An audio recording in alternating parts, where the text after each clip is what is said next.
ब्रह्ममूर्ती संत जगी अवतरले, ब्रह्ममूर्ती संत जगी अवतरले, उद्धराया आले दीनजना। ब्रह्मादिक ज्यांची वंदिती पायवनी, नाम घेता वदनी दोष जाती। होका दुराचारी विषयी आसक्त संत कृपे त्वरित उद्धरती। ब्रह्मादिक ज्यांची वंदिती पायवणी, नाम घेता वदनी दोष जाती। अखंडित नामा त्यांची वास पाहे, निशिदिनी ध्याये संत संग। ब्रह्मादिक ज्यांची वंदिती पायवणी, नाम घेता वदनी दोष जाती। विठ्ठल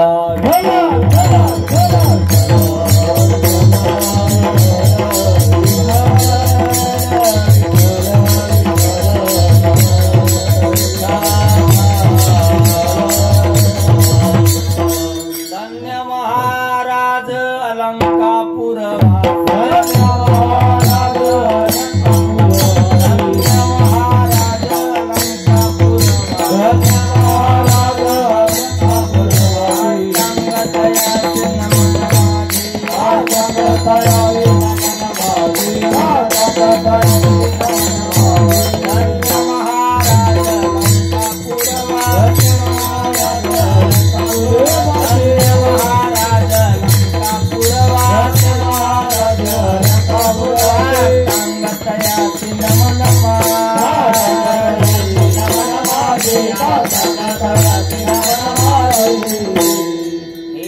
सारस्वताची गोड तुम्हीच लाविली जी झाड, तरी अवधानी अमृते वाढ शिंपू निकिजे। संपाद्य ज्ञानंच विधाय भक्तिं, विलोकितो येन समाधिराजः। वैराग्यवन्तं सुविचारयुक्तं नमामि जुगं शिरसा गुरुन्तं। काषाय वस्त्रं करदण्डधारिणीं, कमण्डलु पद्मकरेण शंखं। चक्रं गदा भूषयित भूषणाढ्यं, श्रीपादराजं शरणं प्रपद्ये। तैसे तुमचे अवधान धाये, आणि तुम्ही म्हणा हे होय। ऐसे वक्तृत्व कवना हे जिने तुम्ही रिझा, जयांचे केली स्मरण। होय सकळ विद्यांचे अधिकरण, तेची वंदू श्री चरण श्री गुरूंचे ते नमस्कारुनी आता। असो मंत्रहीन क्रिया, नकाचर्या विचारू घ्यावी घ्यावी माझी सेवा। दीन दुर्बळाची देवा जोडूनी अंजुळ, असे दाना उतावीळ। पहा पहा कृपा दृष्टी, बोला उरलिया गोष्टी। विठ्ठला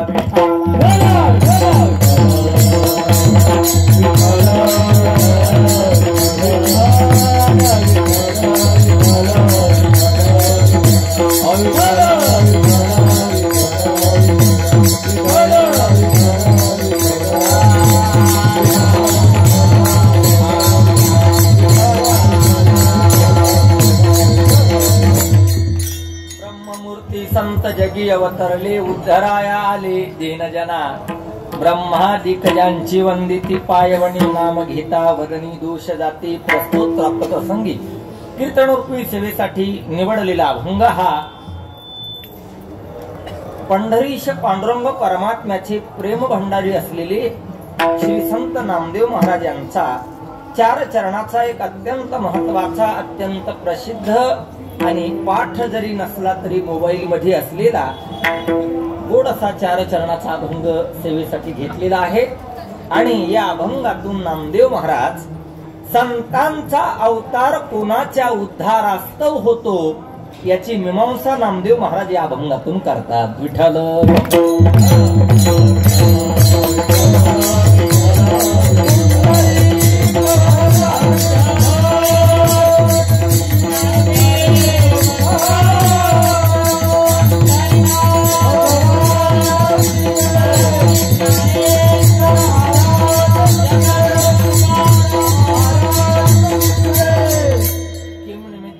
सेवा हे काही वेगळं सांगायलाच नको.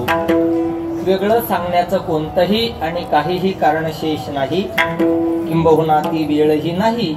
पण तरी सुद्धा वक्त्याचं प्रधान कर्तव्य या न्यायाने सांगायचं ठरलं तर हा विश्वमौली ज्ञानोबारायांच्या 728व्या संजीवन समाधी सोहळ्याच्या निमित्ताने चालू असलेला भक्ती उत्सव आणि आज या भक्ती उत्सवातील समाधी सोहळ्यासह काल्याची कीर्तनाची सेवा ही माझ्यासारख्या सामान्य एकश्चित वारकरी विद्यार्थ्याच्या वाट्याला आदरणीय परमपूज्य स्वानंद सुख निवासी सद्गुरु जोग महाराज वारकरी शिक्षण संस्थेचे एक अमौलिक रत्न, किंबहुना आळंदीमध्ये कोणताही विद्यार्थी शिकायला येऊ त्याला अगदी तन मन धनाने सहकार्य करणारे व्यक्तिमत्व आदरणीय परमपूज्य गणेश महाराज भालेराव बाबा यांच्या आज्ञेने ही कीर्तनाची सेवा माझ्या वाट्याला आलेली आहे. आणि या सेवेसाठी सर्वच शहापूर तालुका तथा गोलभन परिसरातील ही सर्व मंडळी उपस्थित आहेत.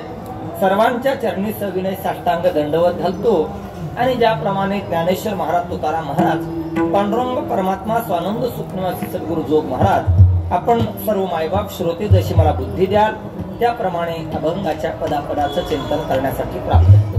या सेवेसाठी सर्वच संप्रदायातील मोठी मोठी मंडळी उपस्थित आहेत. अगदी मला जन्मूनही जेवढे दिवस झालेले नाहीत त्याही पेक्षा ज्यांचा दुप्पट काल परमार्थामध्ये व्यतीत झालाय आणि होतोय अशी सर्व मंडळी कीर्तनासाठी पुढे उपस्थित आहेत, किंबहुना टाळी घेऊन उभी आहेत. मग गायनाचार्य मंडळी असतील, मृदंगाचार्य मंडळी असतील, महाराज मंडळी असतील आणि खऱ्या अर्थानं अगदी विश्वमौली ज्ञानोबारायांच्या संजीवन समाधी सोहळ्याच्या निमित्तानं थांबलेली सर्वच मंडळी भाग्यवान आहेत. सर्वच मंडळी भाग्यवान आहेत. ती यासाठी आपण परमार्थात थोडीशी घाई करतो. काय घाई करतो? शहापूरहून गोलभनला पायी येतो आणि गोलभन वरून आळंदीला पायी येतो. फक्त आपल्याला अडचण अशी आहे, फक्त आपल्याला एका दिवसाची दम निघत नाही. किती दिवसाची? फक्त एका दिवसाची. आणि सबसे बडा खाना दम खाना असं सांगितलेले, हे सुद्धा दम खाऊन सांगितलं पाहिजे. विठाला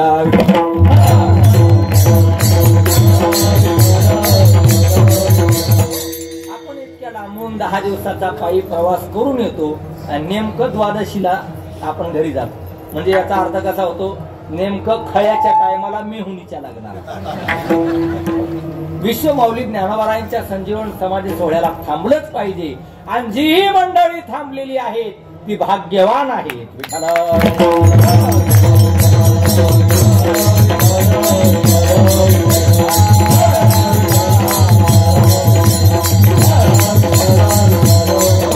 आणि हा सर्व ज्यांच्यामुळे आपल्याला हा आनंद उपभोगायला भेटतो त्यांचं करावं तेवढं कौतुक थोडं आहे. आदरणीय आमचे गणेश बाबा संप्रदायात भरपूर व्यक्तिमत्व आहेत, संप्रदायात भरपूर गायक आहेत, भरपूर वादक आहेत, भरपूर कीर्तनकार आहेत, पण संप्रदायाचा ढंग धरून चालणारी माणसं फार थोडी आणि बोटावर मोजणेइतके आहेत. आणि त्यातले एक व्यक्तिमत्व म्हणजे आमचे आदरणीय परमपूज्य गणेश महाराज भालेराव. किंबहुना एका वाक्यात त्यांचं वर्णन शास्त्रीय भाषेत करायचं ठरलं तर गुरु बहवः संती. शास्त्र सांगतात गुरु बहवः संती शिष्य वित्तापहारका. जगात गुरु भरपूर आहेत, शिष्याच्या वित्ताचं हरण करणारे. गुरु बहवः संती शिष्य वित्तापहारका स गुरु दुर्लभः शिष्य चित्तापहारका. जगात गुरु भरपूर आहेत, शिष्याच्या वित्ताचं हरण करणारे. जगात गुरु थोडे आहेत, शिष्याच्या चित्ताचं हरण करणारे. आणि चित्ताचं हरण करणारे गुरु म्हणजे आमचे परमपूज्य गणेश महाराज भालेराव बाबा.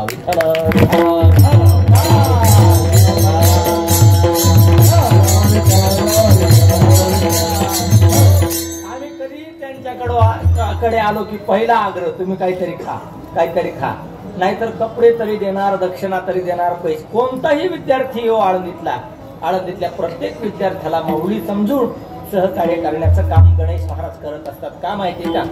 नंतर तो महाराष्ट्रातला ख्यातनाम कीर्तनकार होईल, नंतर तो कोट्याधीश होईल, पण विद्यार्थी अवस्था फार महत्वाची असते आणि विद्यार्थी अवस्थेत सांभाळणारी माणसं भेटत नाही. आणि ते सांभाळण्याचं काम, आलेल्या विद्यार्थ्याला सांभाळण्याचं काम आमचे गणेश महाराज करतात.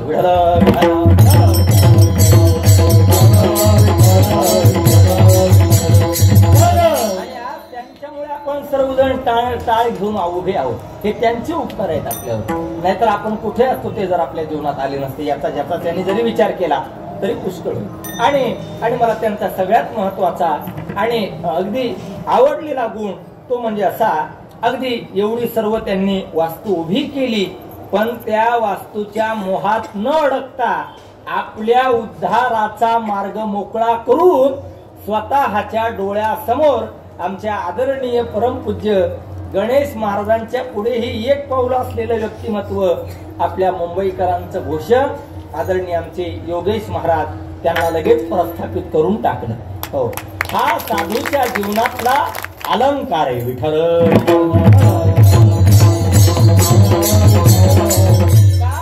गुरुने अंगीकार केला पाहिजे बहिरीसाठी. पहिल्याच अध्यायात माऊलींची उभी आहे.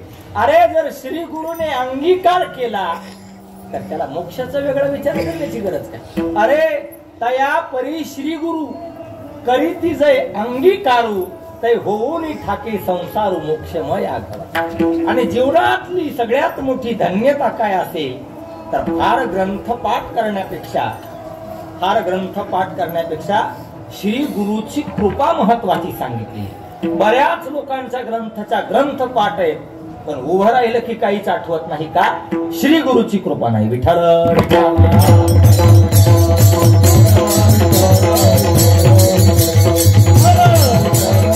गुरुकृपा फार महत्वाची. गुरुकृपा फार महत्वाची. अरे जगामध्ये काही नाही, जगातल्या सगळ्या गोष्टी करा, गुरुकृपा होणार नाही. आणि गुरुकृपा झाली की जगातल्या सर्व गोष्टी ऑटोमॅटिक प्राप्त होतात. ही गुरुकृपेची ताकद आहे. म्हणून जीवनात गुरु फार महत्वाचे, जीवनात मार्गदर्शक फार महत्वाचे. परमार्थात असू द्या नाही तर संसारात असू द्या, प्रत्येक व्यक्तीच्या वाटोळ्याला काय कारण असेल तर त्यांच्या जीवनातले मार्गदर्शक चुकीचे, ही सगळ्यात मोठी महत्वाची बाजू आहे. असो, अगदी आपण विचार करावा थोडा आहे. आपण ज्या भूमीत जमलेलो आहोत तसं तर आज माझ्यावरती फार मोठी जबाबदारी. एक म्हणजे मला तुम्हाला काहीचं आळंदीचंही महात्म्य सांगायचंय, काहीचं ज्ञानवारायांचंही महात्म्य सांगायचंय, या भूमीचा काही इतिहास आहे तोही सांगायचा आहे, थोडासा अभंगाचाही प्रपंच करायचा आहे, थोडासा माऊलींचा समाधी सोहळाही सांगायचा आहे आणि थोडासा कालाही करायचा आहे. विषयाची उपलब्धी भरपूर आहे आणि वेळेची कमतरता खूप आहे. विठ्ठल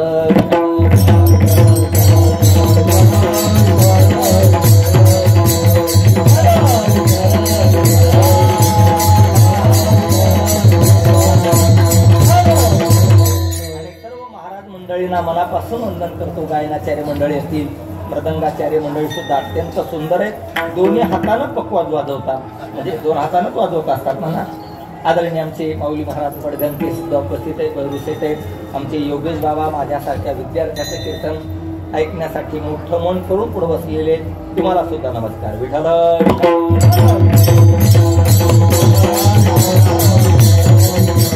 आपण ज्या स्थानामध्ये जमलेलो आहोत ते स्थान म्हणजे काही सामान्य. काळंदी महात्म्याचा विचार करायचा, तर कोणत्याही व्यक्ती वस्तू पदार्थाचं योगेश महाराज जर महात्म्य नाही कळालं तर त्या संबंधाने श्रद्धा निर्माण होत नाही, त्या संबंधाने प्रीती निर्माण होत नाही, आणि श्रद्धा आणि प्रीती निर्माण नाही झाली की साधना घडत नाही. म्हणून वस्तू व्यक्ती पदार्थाचं महात्म्य कळणं हे क्रमप्राप्त आहे. ही भूमी म्हणजे काही सामान्य नाही, भूमी म्हणजे काही सामान्य नाही. अगदी संतांनी सुद्धा आळंदीचं वर्णन केलं. स्कंद पुराणामध्ये सुद्धा आळंदीचं वर्णन विस्तारणं आलेलं आहे आणि सह्याद्री खंडामध्ये सुद्धा आळंदीचं वर्णन विस्तारणं आलेलं आहे. ही आळंदी म्हणजे काही सामान्य नाही. ही आळंदी म्हणजे त्रैलोक्याला पावन करणारं क्षेत्र म्हणजे आळंदी आहे. सह्याद्री खंडात वर्णनच केलेलं आहे.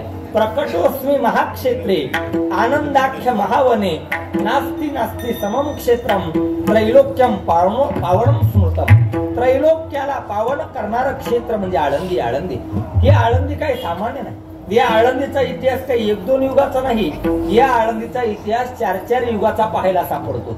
नव्हे ही विश्वमाऊली ज्ञानोबरायांची योगेश बाबा पहिली समाधी नाही. ही विश्वमाऊली ज्ञानोबरायांची 128वी समाधी. म्हणजे याच्या आधीही 107 वेळेला माऊलींनी समाधी घेतलेली आहे. कशावरून? नामदेवरायांच्या प्रमाणावरून. विठ्ठल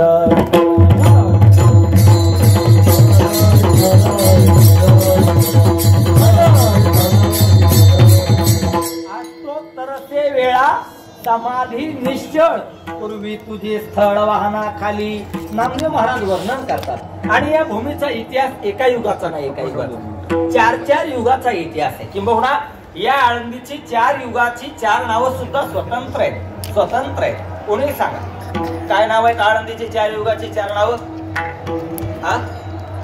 500 रुपये देतो. फोन पे गुगल पे सुद्धा करणार नाही. सर्व डाऊन असल्यावरती अडकण्याची दाट शक्यता असते. काय देणार? आता चौकशी मार्गदर्शन दिली लगेच देणार तुम्हाला. सांगा आळंदीची 4 युगाची 4 नावं सांगा कोणती? तर माझे 500 टाकून 1000 देतो. आता तरी सांगा आळंदीची 4 सांगा. 1000 रुपये देतो लगेच. फोन पे गुगल पे सुद्धा करणार नाही. सर्व डाऊन असल्यावरती अडकण्याची दाट शक्यता असते. कॅश देणार लगेच. नाही तर मी सांगतो सगळे 1000 एक तर तुम्ही द्या, मी सांगतो. नाही तर मी सांगतो तुम्ही द्या. आळंदीची 4 युगाची 4 नाव होते योगेश बाबा. एक म्हणजे कृतेचानंद विपिणे, त्रेतायाम वारुणम स्मृतम, द्वापारे कपिलम ज्ञेयम आणि अलंकारण्यम कलयुगी. आळंदीची 4 युगाची 4. कृतेचानंद विपिणे. कृतयुगामध्ये आळंदीचं नाव हे आनंद होतं. त्रेतायाम वारुणम स्मृतम. त्रेतायुगामध्ये आळंदीचं नाव हे वारुण क्षेत्र होतं. द्वापारे कपिलम ज्ञेयम. द्वापार युगामध्ये आळंदीचं नाव हे कपिल क्षेत्र होतं. आणि कलियुगामध्ये आळंदीचं नाव हे अलंकापूर आहे. विठ्ठल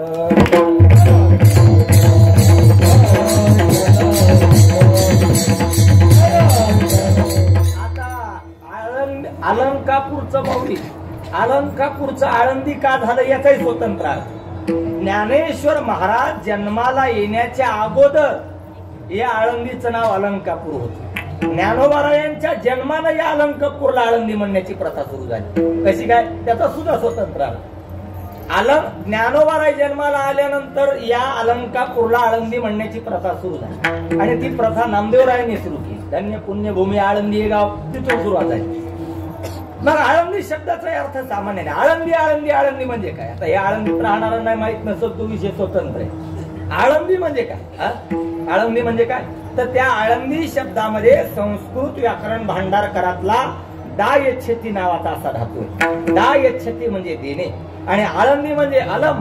अलम म्हणजे पुरे, म्हणजे जी पुरे मने पर्यंत साधकाला प्रदान करते तिला आळंदी म्हणतात. आळंदी अलम ददाती म्हणजे पुरे म्हणे. आणि बघा ना तुम्ही आळंदीत कोणताही मनुष्य येऊ द्या, कसाही येऊ द्या, माऊली त्याला रिकाम्या हाताने घरी पाठवत नाही.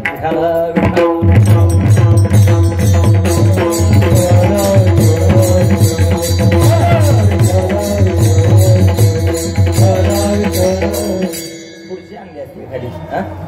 खाली नाही बसता यायचं. विठाला विठाला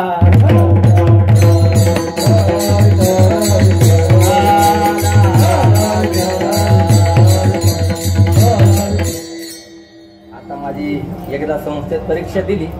आता डबल परीक्षा द्यायची वेळ आली. आमचे गणेश बाबा उपस्थित आहेत. हो. आणि त्यात काय आश्चर्य नाही का? आमच्या स्वानंद सुख निवासी सद्गुरु जोग महाराज वारकरी शिक्षण संस्थेची परंपराच आहे की लहान्या गुरुबंधूंचं कीर्तन जरी असलं तरी मोठ्यांनी पुढे बसून ऐकलं पाहिजे. विठ्ठला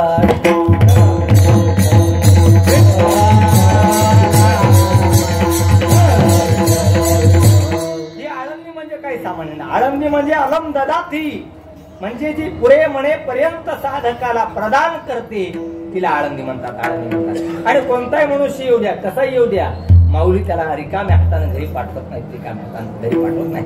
कमीत कमी त्याला कीर्तन करण्याचं तरी ज्ञान देतील. कीर्तन करण्याचं तरी ज्ञान देतील. नाही कीर्तनात मेळ बसला, आता कीर्तन म्हणजे काय सोपं आहे का? नाही कीर्तनात मेळ बसला तर कमीत कमी गायनाचं ज्ञान तरी 100% देतील. बरं नाही गायनातही मेळ बसला तर कमीत कमी पकवाज वाजवण्याचं ज्ञान तरी 100% देतील. तर नाही पकवाजातही मेळ बसला, अडचण अशी आहे गणेश बाबा, ज्याचा कीर्तनात, ज्याचा गायनात, ज्याचा पकवाजात या तिन्हीत मेळ बसत नाही ते सप्त्याचं नियोजन लय भारी करतात. ते सप्त्याचं नियोजन लय भारी करतात. कमीत कमी सप्त्याचं नियोजन करण्याचं तरी ज्ञान देते. बरं नाही नियोजनातही मेळ बसला तर कमीत कमी दिंडी काढण्याचं 100%. बरं नाही दिंडीतही मेळ बसला तर ट्रिपा काढण्याचं 100%.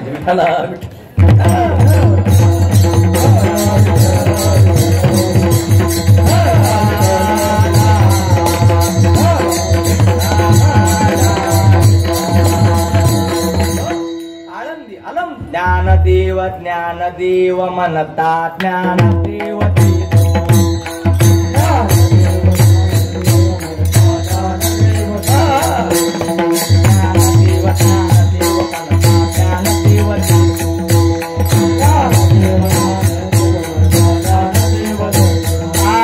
वासुदेवजी होतो अखंड वदनी वदेतो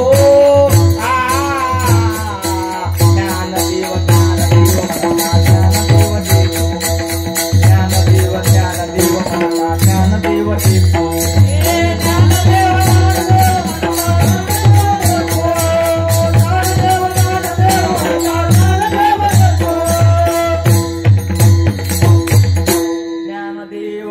ज्ञानदेव म्हणता ज्ञानदेव देतो. ज्ञानेश्वर महाराज म्हणजे काही सामान्य नाही, सामान्य. आपण आलोत ना, ही यात्रा आहे. ही काय यात्रा आहे, ही जत्रा नाही. ही काय यात्रा आहे. जत्रा लई खतरा असती, जत्रा नाही यात्रा. यात्रा म्हणजे काय? यात्रा यात्रा यात्रा म्हणजे काय? यात्रेला अंकापुरा येती, हे आवडती विठ्ठला. अहो पण यात्रा म्हणजे काय? प्रातस्मरणी वैकुंठवासी वेदांत वाचस्पती जगन्नाथांना पवार हे यात्रा शब्दाचा अर्थ फार गोड सांगायचे. ज्याचं ही ऐकलेलं आहे त्याचं नाव घेऊन सांगितलं पाहिजे, नाहीतर वाङ्मय चौर्याचं पाप लागतं. विठ्ठला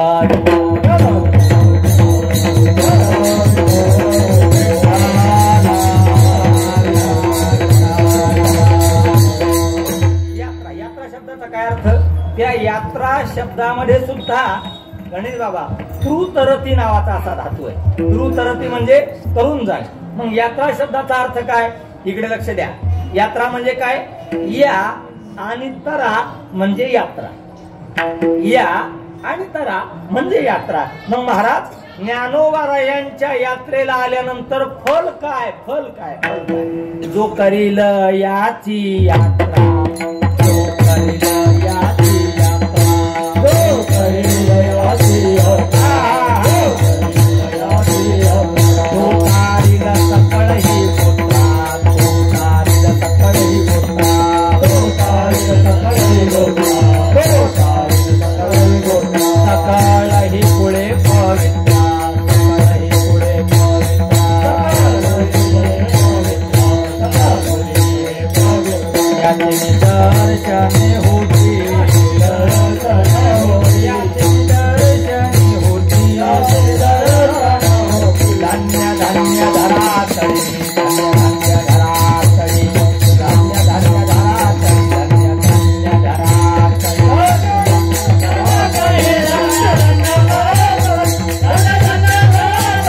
धान्य धान्य धरातळी. जो करील याची यात्रा, याची म्हणजे कोणाची? नामा मने माझा स्वामी. जो करील याची यात्रा, याची म्हणजे कोणाची? हा एकची योगी देखिला नयनी. जो करील याची यात्रा, त्याचा परिणाम काय? तो तारील सकळ ही गोत्रा, सकळ ही कुळे पवित्रा, याचे निदर्शने होती. विठ्ठला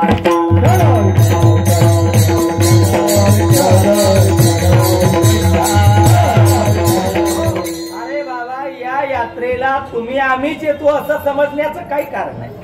या यात्रेला मोठी मोठी माणसं दरवर्षी येतात. विठ्ठल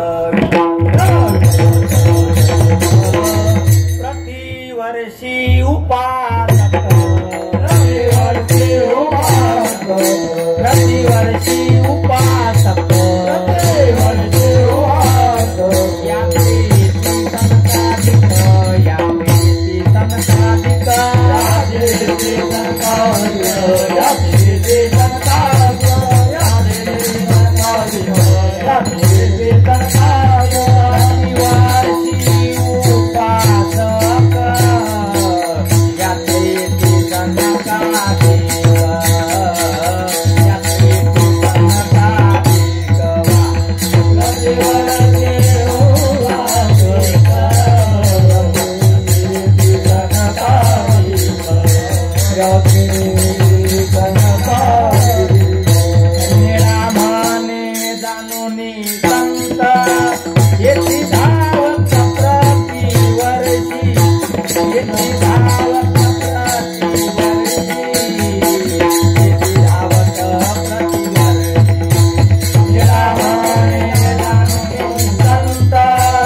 येती धावत प्रतिवर्षी, येती धावत प्रतिवर्षी, येती धावत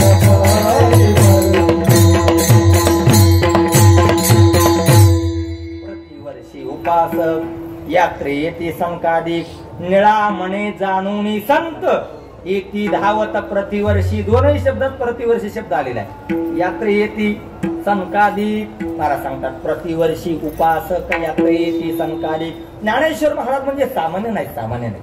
ज्ञानेश्वर महाराज म्हणजे सामान्य.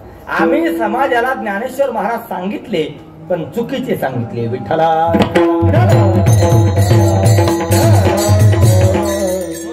डोळ्यात पाणी आणू आणू, डोळ्यात पाणी आणू आणू, डोळ्यात पाणी आणू आणू.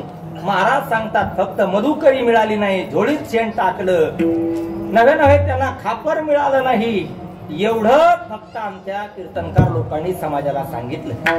फक्त संतांची गरिबी समाजाला सांगितली. तुकोबारायांची पत्नी मेली, तुकोबारायांचा मुलगा मेला, दुर्गादेवी नावाचा दुष्काळ आला, एकनाथ महाराजांच्या अंगावर कोणतरी येऊन थोपला, एवढं सांगितलं. संतांची गरिबी समाजाला सांगितली. आता संतांची गरिबी सांगून हे श्रीमंत झाले तो विषय स्वतंत्र.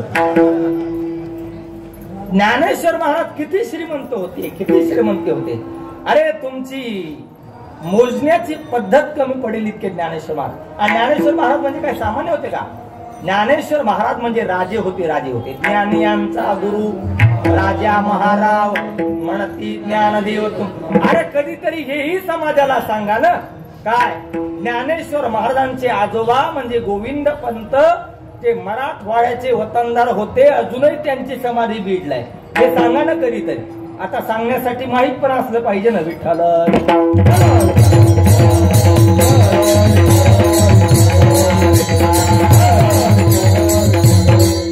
ज्ञानेश्वर महाराज म्हणजे काही सामान्य नव्हते, सामान्य नव्हते, सामान्य नव्हते. हो, ज्ञानेश्वर महाराज म्हणजे राजे होते आणि सारे सुधे राजे नव्हते. राजांचे सुद्धा प्रकार सांगितलेले. नृपती, भूपती, सम्राट, चक्रवर्ती, मंडलिक, राजांचे सुद्धा प्रकार सांगितलेले. आणि आपण आता सर्वच वारी करणारी मंडळी आहोत. माऊलींच्या रथावर काय लिहिलेले वाक्य? काय वाक्य लिहिलेले म्हणा, तुला कशाला काय लिहिलेलं वाक्य? कैवल्य साम्राज्य चक्रवर्ती.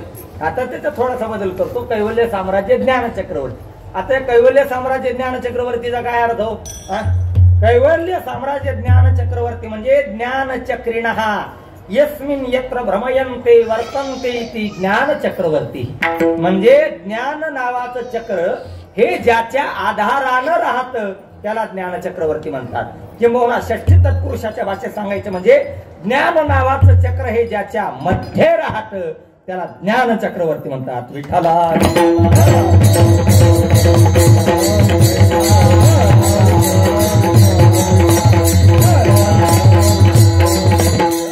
ज्ञानेश्वर महाराज. अरे ज्ञानेश्वर महाराजांची श्रीमंती काय सांगायची तुम्हाला? साधी श्रीमंती नव्हती त्यांची. राहू द्या, सगळं बाजूला राहिलं तरी चालेल, पण तुम्हाला हे कळणं गरजेचं आहे. ज्ञानेश्वर महाराजांची श्रीमंती काय होती? जयाची द्वारी सोन्याचा पिंपळ. आता माझा तुम्हाला एक प्रश्न आहे बरं का, माझा तुम्हाला एक प्रश्न आहे. आपण सर्व घरातली मंडळी आहोत, खेळीमेळी कीर्तन चाललेले. माझा तुम्हाला एक प्रश्न आहे. काय मनुष्य महत्वाच्या वस्तू, मनुष्य अति महत्वाच्या वस्तू, बरोबर मराठी सांगतो. मनुष्य अति महत्वाच्या वस्तू ह्या घराच्या बाहेर अंगणात ठेवत असतो त्या घरात ठेवत असतो? घरात ठेवत असतो. बरोबर बोलले तुम्ही. कुठे ठेवत असतो? कुठे ठेवतो? घरात ठेवतो. घरात ठेवतो. कुठे ठेवतो? घरात ठेवतो. कुठे ठेवतो? घरात ठेवतो. कुठे ठेवतो? लॉक केज आहे. आपण महत्वाच्या वस्तू घरात ठेवतो. आपली श्रीमंती सांगतो तुम्हाला. आपली श्रीमंती गुरु रे मारुती बाबा उदाहरण सांगत असेल. आपली श्रीमंती सांगतो तुम्हाला. काय? नाकातला खडा. नाकातला, आपण नाकात खडा घालतो. नाकातला खडा सोन्याचा. किती रुपयाचा? 500 रुपयाचा खडा. किती रुपयाचा खडा? तुम्हाला कसं माहिती? तुम्हाला माहितीच असेल ना. असं 500 रुपयाचा खडा. तो कुठे ठेवतो आपण? कपाटात. कुठे ठेवतो? कपाटात. बरं, ते कपाट कुठं असतं? घरातल्या मधल्या खोलीत. घरात नाही, घरातल्या मधल्या खोलीत. हे मी सांगू का? तेच पद्मावती जवळ, तेच फळा संस्थानला, तेच शहापूरला, तेच गोलबनला, कंसात इन द ब्रॅकेट अभंग बदलून विठाला.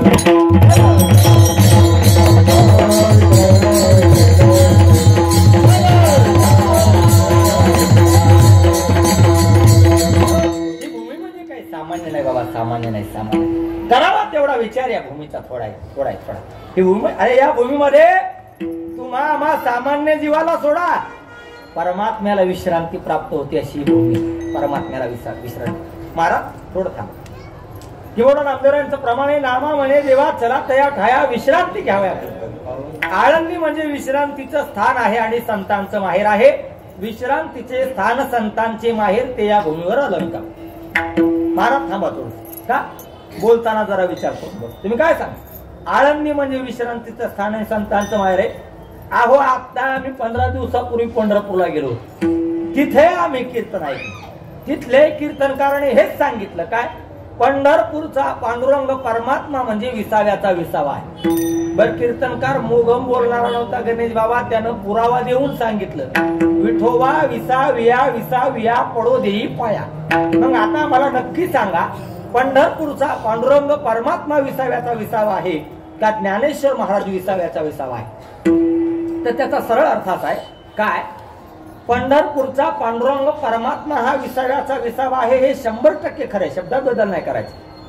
पण ज्या वेळेला पंढरपूरचा पांडुरंग परमात्मा हा विसाव्याचा विसावा आहे, पण असा विसाव्याचाही विसावा असणारा पंढरीश पांडुरंग परमात्मा तोही ज्या वेळेला जगाचा कारभार पाहून थकतो त्यावेळेला तो विश्रांतीसाठी आळंदीला येतो. त्यावेळेला तो विश्रांतीसाठी आळंदीला येतो. नामा म्हणे देवा चला तया ठाया विश्रांती घ्यावया कल्पो. अरे जिथं देवाला विश्रांती प्राप्त होते तिथं तुम्हा आम्हाला का प्राप्त होणार नाही विठ्ठल.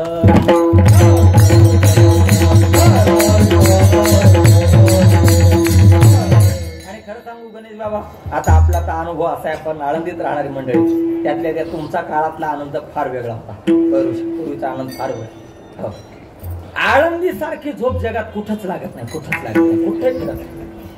आळंदी सारखी झोप जगात कुठंच लागते. एकदा दुपारची मधुकरी खाल्ली की विचार सागराचा 4 वाजताचा पाठ झोपीतच झोपीतच ब्रह्मसत्य, झोपीतच जग मिळते विठ्ठल.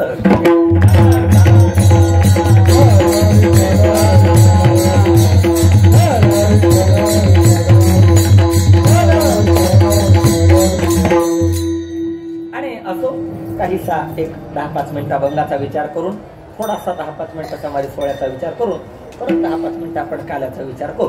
असो सेवेसाठी जो अभंग घेतलाय, या अभंगातून श्री संत नामदेव महाराज संतांचा अवतार कोणाच्या उद्धारास्तव होतो याची मीमांसा नामदेव महाराज या अभंगातून करतात. काय, प्रत्येक जीवाला उद्धार करून घ्यायचा, पण उद्धार करून घेण्यासाठी प्राप्त असणारं साधन किती महत्वाचं आहे याची जीवाला कल्पना नाही. का हा नरदेह म्हणजे या नरदेहातच जीवाने आपला आत्मउद्धार करून घेतला पाहिजे. का हे नरदेह म्हणजे शास्त्रकार सांगतात की हा नरदेह म्हणजे आत्मउद्धाराचं दार आहे. किंबहुना हा नरदेह म्हणजे हे साधन मिळाले हे दुर्लभ आहे. किंबहुना महाराज सांगतात याच एका नरदेहात आत्मउद्धार करता येऊ शकतो. आणि शास्त्र सांगतं की हा शास्त्राचा सुद्धा विधी आहे. आत्मउद्धार द्वारवत्वा म्हणजे हा नरदेह आत्मउद्धाराचं द्वार आहे. साधन दुर्लभत्वा, परत असं साधन प्राप्त होणार नाही. आणि महाराज सांगतात या एका नरदेहातच आत्मउद्धार करून घेता येतो. नरदेहस्य आत्मउद्धारेण सार्थकत्वात. आणि हे शास्त्राचं सुद्धा म्हणणं आहे, शास्त्राचा सुद्धा विधी आहे आणि संतांचं सुद्धा म्हणणं आहे शास्त्र विधिवत्वा. एक म्हणजे नरदेह हा आत्मउद्धाराचा द्वार आहे. नगर भ्रमता जन्म जाओ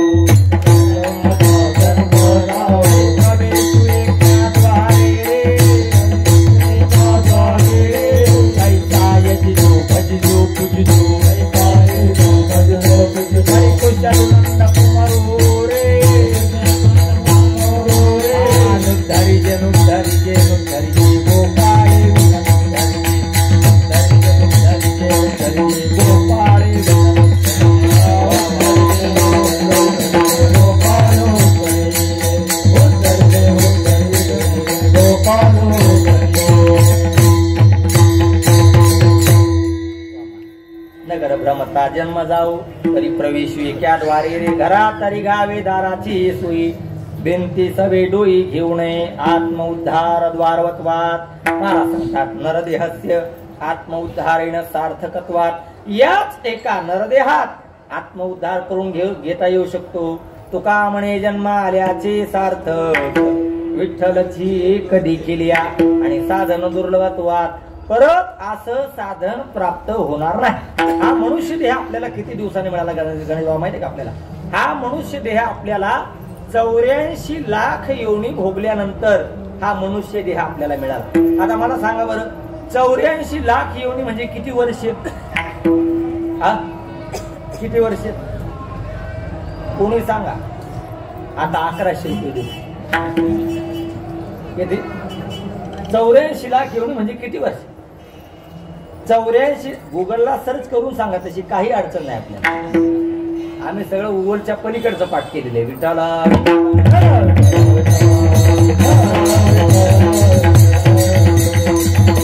84 लाख योनी म्हणजे किती वर्ष? 84 लाख योनी म्हणजे 200 कोटी वर्ष. 200 कोटी वर्षानंतर आपण या मनुष्य देहाला आलो.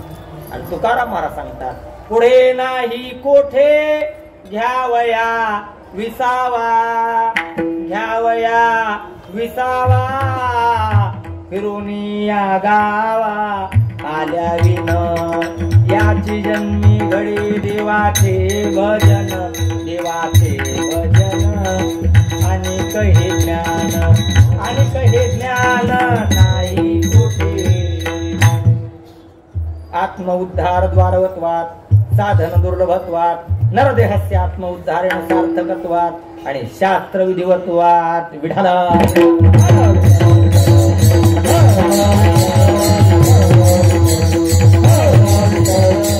हा शास्त्राचा सुद्धा विधी आहे का? ज्याला आपलं हित कशात आहे, ज्याला आपल्या हिताची अजिबात कल्पना नाही त्याला पामर म्हणतात. जो आपल्या हिताच्या दृष्टीने प्रयत्न करत आहे त्याला जिज्ञासू म्हणतात. ज्याने आपलं हित केलेलं आहे, ज्याला हित कशात आहे याची कल्पना आहे, ज्याने आपलं हित केलेलं आहे आणि हित करून एका निवांत ठिकाणी बसलेलं आहे त्याला मुक्त म्हणतात. स्वतःला हित कळतंय, आपलं हित कशात आहे याची ज्याला कल्पनाही आहे, ज्याने स्वतःच्या हिताच्या दृष्टीने प्रयत्नही केलेले आहेत आणि स्वतःच हित करूनही घेतलेलं आहे आणि जगाच्या हितासाठी जे प्रयत्न करत आहेत त्यांना संत म्हणतात. आणि असे ब्रह्ममूर्ती असलेले संत महात्मे जगाच्या उद्धारासाठी अवताराला येतात अभंगाच्या पहिल्या चरणात. ब्रह्ममूर्ती संत जगे अवतरले, ब्रह्ममूर्ती संत जगे अवतरले, ब्रह्ममूर्ती संत जगे अवतरले, ब्रह्ममूर्ती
कशात आहे याची कल्पना नाही त्याला पामर म्हणतात. जो आपल्या हिताच्या दृष्टीने प्रयत्न करत आहे त्याला जिज्ञासू म्हणतात. नव्हे ज्याला हित कशाला म्हणतात त्याची कल्पना ही आहे. ज्याचे हिताच्या दृष्टीने प्रयत्न चालूही आहेत, हित प्राप्तही झालेला आहे आणि हित प्राप्त करून जो एका निवांत ठिकाणी बसलेला आहे, जो आपला स्वतःचा उद्धार करून निवांत ठिकाणी बसलेला आहे त्याला मुक्त म्हणतात. पण आपल्या स्वतःचा उद्धार करून घेणाऱ्याला किंमत दिलेली नाही. आप तरे त्या की कौन भलाई और नको भलू नाम धराई. स्वतःच हित करून घेणारला, स्वतःचा उद्धार करून घेणारला त्यात आपल्या शास्त्रामध्ये फारशी किंमत नाही. आणि म्हणून ज्याला आपला उद्धार, ज्याचे उद्धाराच्या दृष्टीने प्रयत्न चालू आहे, ज्याचा उद्धार झालेलाही आहे आणि स्वतःचा उद्धार होऊन जगाच्या उद्धारासाठी जो प्रयत्न करतो त्याला संत म्हणतात. आणि असे संत महात्मे ब्रह्ममूर्ती संत जगी अवतरले, उद्धराया आले दीनजना विढाला.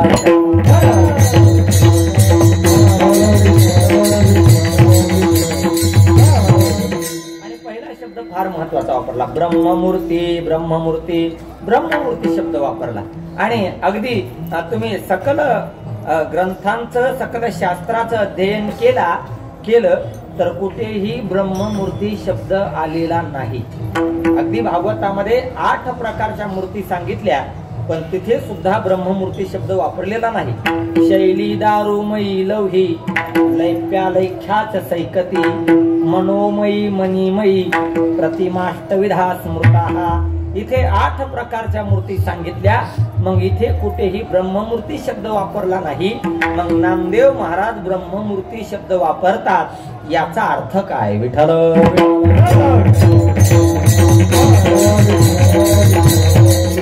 शैली म्हणजे शिळेची मूर्ती, शैली दारुमयी, दारुमयी म्हणजे वाळूची मूर्ती, शैली दारुमयी लौही, लौही म्हणजे लोखंडाची मूर्ती, शैली दारुमयी लौही.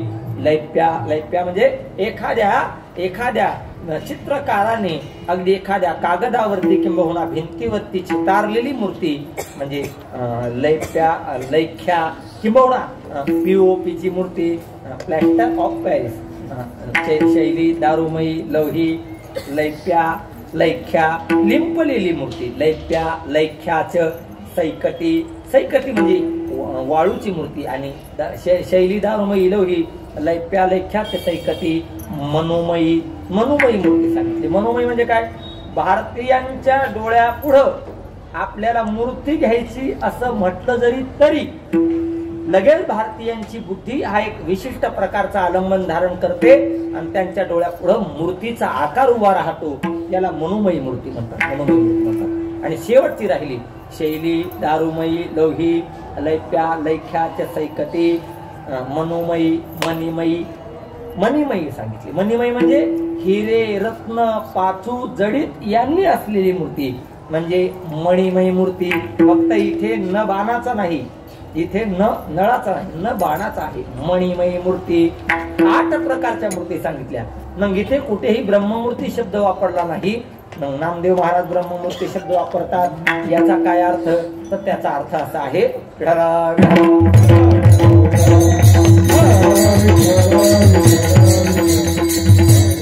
त्याचा अर्थ असा आहे, ब्रह्म या चैतन्यालाच, पंचदशीकार सांगतात, ब्रह्म या चैतन्यालाच ज्या वेळेला दया करुणा ही उपाधी लागते त्यावेळेला ते चैतन्य ब्रह्ममूर्ती या स्वरूपाने अवतरित होतं. तिन्ही देव जैसे परब्रह्मीचे,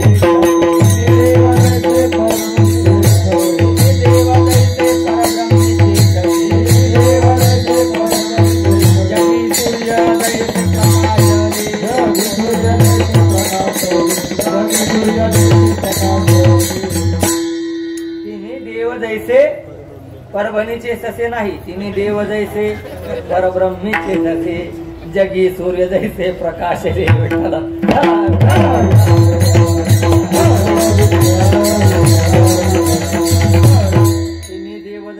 तिन्ही देव म्हणजे कोण? नमो ज्ञानेश्वरा, नमो ज्ञानेश्वरा, निवृत्ती उदारा संतान देवा. तिन्ही देव जैसे नवे महाविष्णूचा अवतार, सदाशिवाचा अवतार, स्वामी निवृत्ती दाता ब्रह्ममूर्ती संत जगी अवतरले.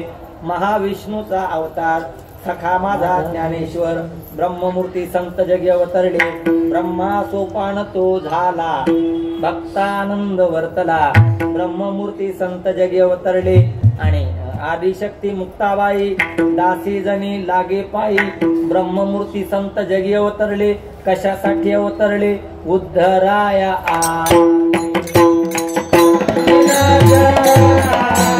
उद्धराया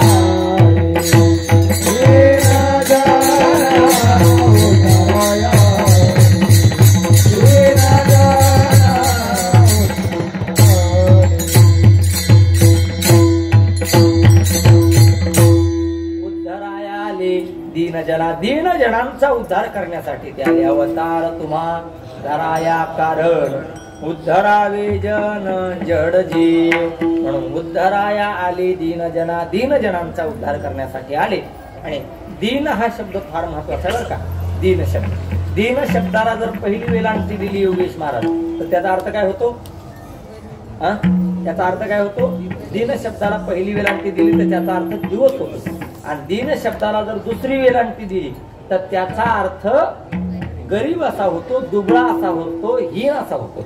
म्हणून आपल्या संप्रदायातल्या संतांच्या अक्षराच्या वेलांटीला सुद्धा किंमत आहे. आपण चरणच चुकीची म्हणतो, कसंच व्हायचं प्रश्नच पडलाय विटाला.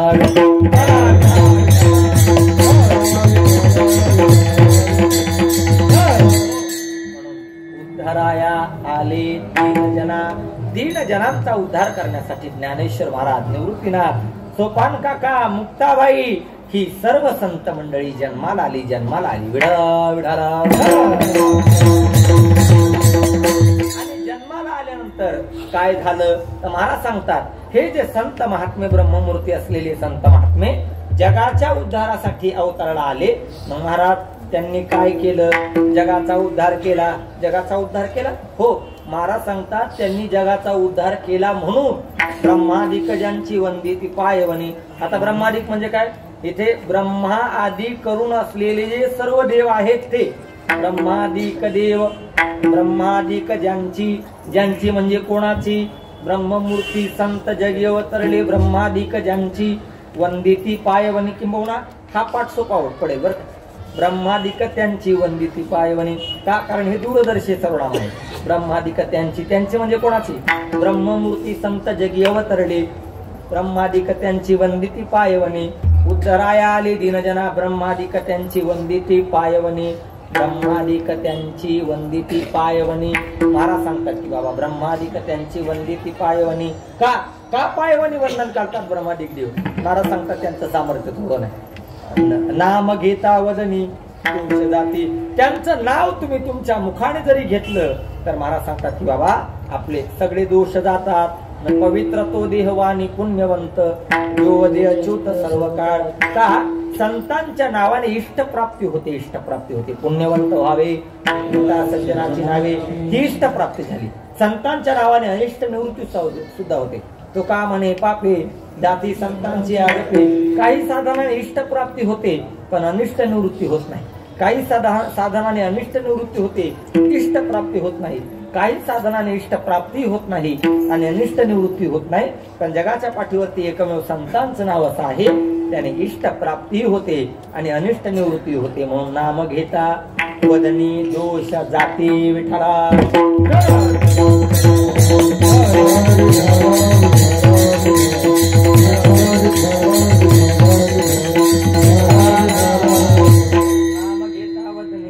महाराज दोष जातात. हो, अरे कसाही असला तरी दोष जातात. कसाही असला तरी हो का दुराचारी, हो का विषयी आसक्त, हो का दुराचारी विषयी आसक्त.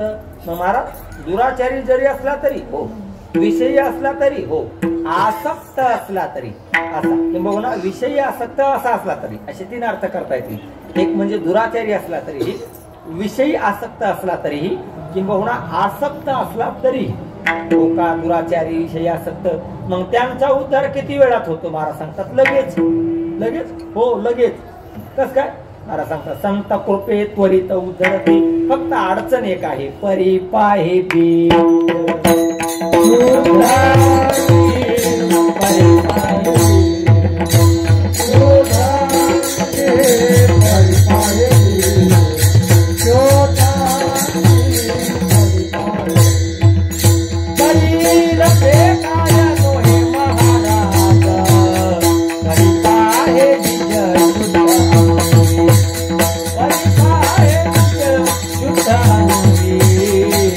हरी पाहे बीज शुद्ध अंगे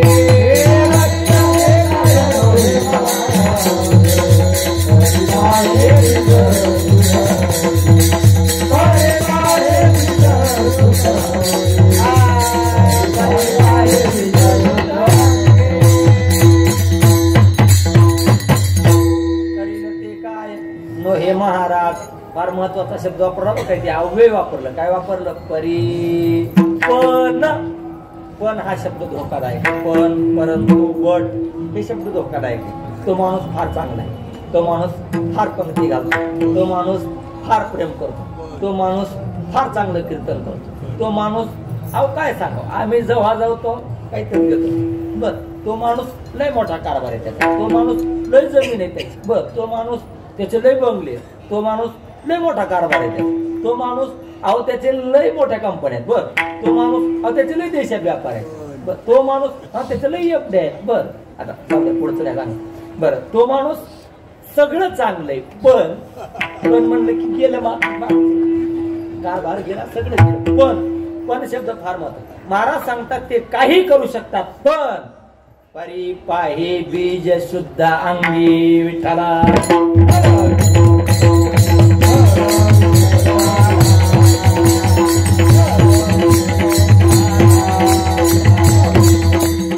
याचा अर्थ काय करायचा? या परीचा अर्थ काय करायचा? या परीचा अर्थ असा आहे की संत महात्मे हे परीस आहेत. बरं का योगेश महाराज, संत महात्मे हे परीस आहे. त्याच्यात कोणतीही शंका घेण्याचं कारण नाही. पण या जीवाला जर स्वतःचा उद्धार करून घ्यायचा असेल तर या जीवाने कमीत कमी त्याची योग्यता लोखंडा इतकी तरी करणं गरजेचं आहे. या जीवाची योग्यता कमीत कमी लोखंडा इतकी तरी करणं गरजेची आहे. का? संत लोखंडाचं सोनं, संत रूपी परीस या जीवरूपी लोखंडाचं सोनं करू शकतात. संत खापराचं सोनं करत नाही, खापराचं सोनं करत नाही. असे बरेच खापराच्या जातीचे हो. मी प्रमाण सांगतो तुम्हाला. श्वानाचे ते पूस करिता न येणे, खापरा परी सकाय करी विठा. आपुल्या महिमाने धातू परिशे केले सोने. संत महात्मे या जीवाचं सोनं करतात, पण या जीवाने आपली योग्यता कमीत कमी लोखंडा इतकी तरी करणं गरजेचं आहे. पण मला सांगतात हो का? दुराचारी विषयी आसक्त संत कृपे त्वरित उद्धरती. अरे किती त्वरित उद्धरती? एका दरोडेखोराला, एका अट्टल दरोडेखोराला जगाचा आद्य कवी बनवलं, इतकं त्वरित उद्धरती विठ्ठल. देवाला सुद्धा ते म्हणेल तसंच वागावं लागेल. संत कृपे त्वरित उद्धरती. आणि मला सांगतात असे जे कोणी संत असतील अखंडित नामा त्यांची वास पाहे. आणि मला सांगतात निशी दिनी ध्याये. निशी म्हणजे रात्री आणि दिनी म्हणजे दिवसा, रात्रंदिवस. निशी दिनी ध्याये संत संग. तुम्हाला असा एक पाठ आहे, निशी दिनी ध्याये सत्संगती. मग नामदेव महाराज संतांच्या संगतीची काय इच्छा करतात? संत संगतीचे काय सांगू सुख, आपणा पारिखे नाही ते. मला सांगतात संत काय 3 प्रकारची संगती सांगितली: कुसंगती, विसंगती आणि सुसंगती. कुसंगती कधीच करू नये. कुसंगती दुर्जनाची असते, विसंगती प्रापंचिकाची असते आणि सुसंगती संतांची असते.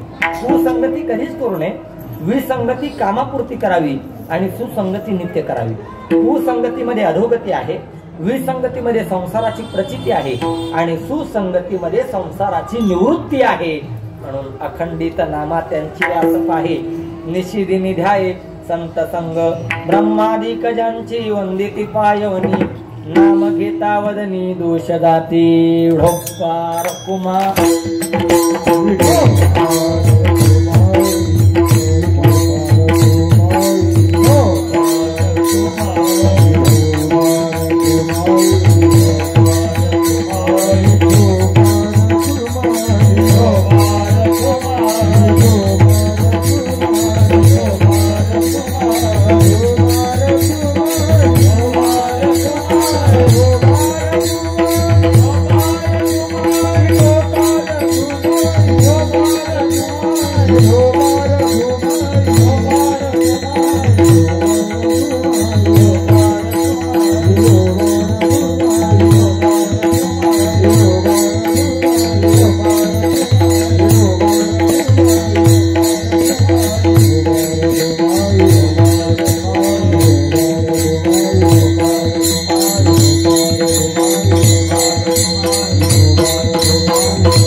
भरू शकताय. वैष्णव मुनी विप्रांचा सन्मान करावा आपण घेऊ नये. विठ्ठल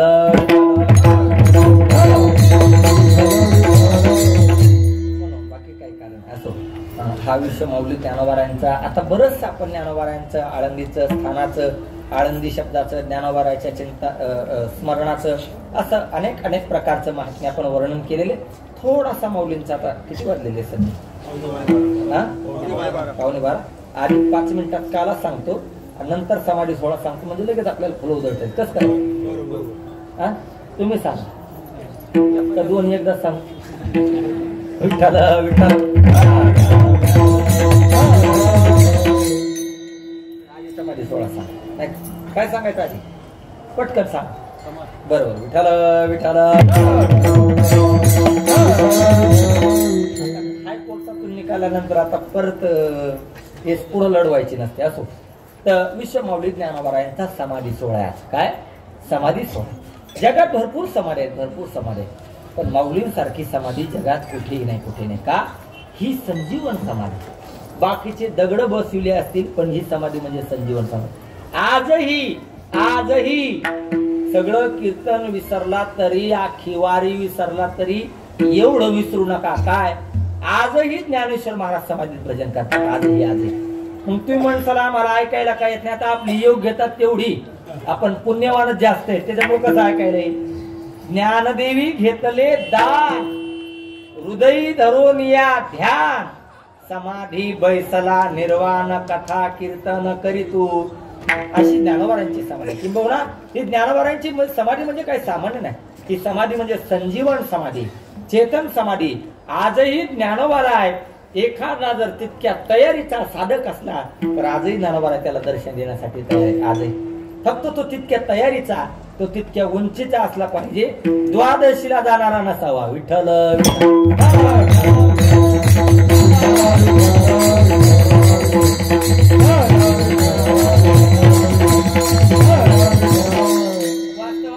ज्ञानेश्वर महाराजांचं मूळ जन्मगाव तसं तर गोविंद पंत आणि मीराबाई. या गोविंद पंत मीराबाईंच्या पोटी विठ्ठल पंत जन्माला आले. बरं का? गोविंद पंत आणि वास्तवात विठ्ठल पंत म्हणजे दोघांनाही अगदी मुलगाच नव्हता, संततीच नव्हती. दोघांनाही संततीच नव्हती. अगदी तिकडे आदिनाथ गुरु सकळ सिद्धांचा मच्छिंद्रतयाचा मुख्य शिष्य मच्छिंद्राने बोध गोरक्षाशी केला. गोरक्ष ओळला गहिनी प्रती, गहिनी प्रसादे निवृत्ती दातात, ज्ञानदेवा सार चोजविले.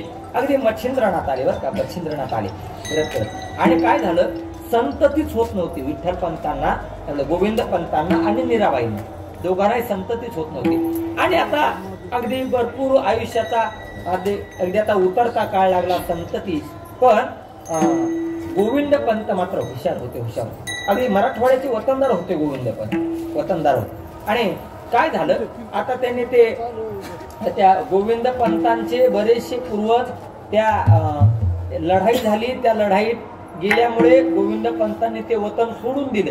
आणि वतन सोडून देऊन नंतर ते देवगिरीच्या पदरी होते ना वतनाला, म्हणून नंतर ते आपेगावला आले. आपेगाव मध्ये येऊन वस्ती केली. संतती नव्हती. याचं सगळ्यात मोठं दुःख. नंतर मात्र त्यांनी काय केलं? अनुष्ठान केलं आणि असा संकल्प केला की गायत्री मंत्राचं 12 वर्ष पुरस्चरण अगदी गोदावरी जाऊन कमरेच्या पाण्यात जाऊन पुरस्चरण करायचं. मग ते अगदी 12 वर्ष त्यांनी अगदी 8-9 वर्ष गायत्री मंत्राचं पुरस्चरण केलं. पण त्यांना मात्र तरीही संतती झाली नाही. आता अगदी 2-4 वर्ष राहिले होते. नंतर अगदी ते दरवर्षी पुरस्चरण करायचे. नंतर 10 वर्ष झाले पुरस्चरणाला तरी संतती नाही. एके दिवशीचा प्रसंग असा, एके दिवशी फिरत मच्छिंद्रनाथ तिकडे आले. मच्छिंद्रनाथ आलं निरंजन अगदी मीराबाईच्या दारात आले. आणि दारात आल्यानंतर घर पाहिलं, सगळं शांत घर. आणि मीराबाई सुद्धा उदार बसल्या होत्या. अगदी महात्मा दारात आला. महात्मा. आणि खरं सांगू, अनायासे महात्मा आपल्या दारात आला तर समजून घ्यायचं आपलं काहीतरी निश्चित पुण्य. अनायासे ठरवून नाही. का? अतिथी म्हणजे काय? म्हणजे नाही आणि तिथी ज्याला असा जो तो अतिथी. विठ्ठल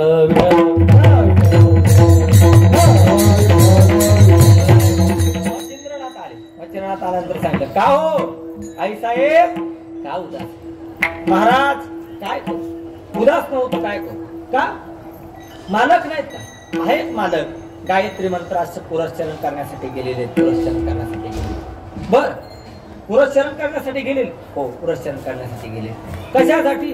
अहो मालक, आमचं लग्न होऊन खूप दिवस झाले, पण आम्हाला दोघांनाही संतती. बर, संतती नाही एवढंच.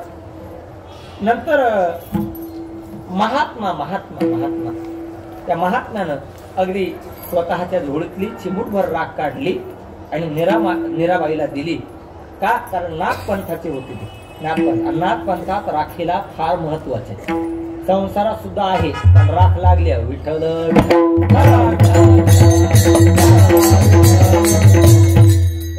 नागपंथात राखेला फार महत्व. किंवा संन्यासांमध्ये, त्या नागा साधूंमध्ये तर इतकं राखेला महत्वाचं आहे की ते आंघोळ करत नाहीत. योगेश महाराज अंगावरूनच राग घेतात. झाली त्यांची आंघोळ. लई सोप आहे रावली म्हणलं विठ्ठल. राखेला फार राग दिली आणि नंतर ती राख मात्र अगदी त्या महात्म्याचा आदर करून खाल्ली. बर का, खाल्ली.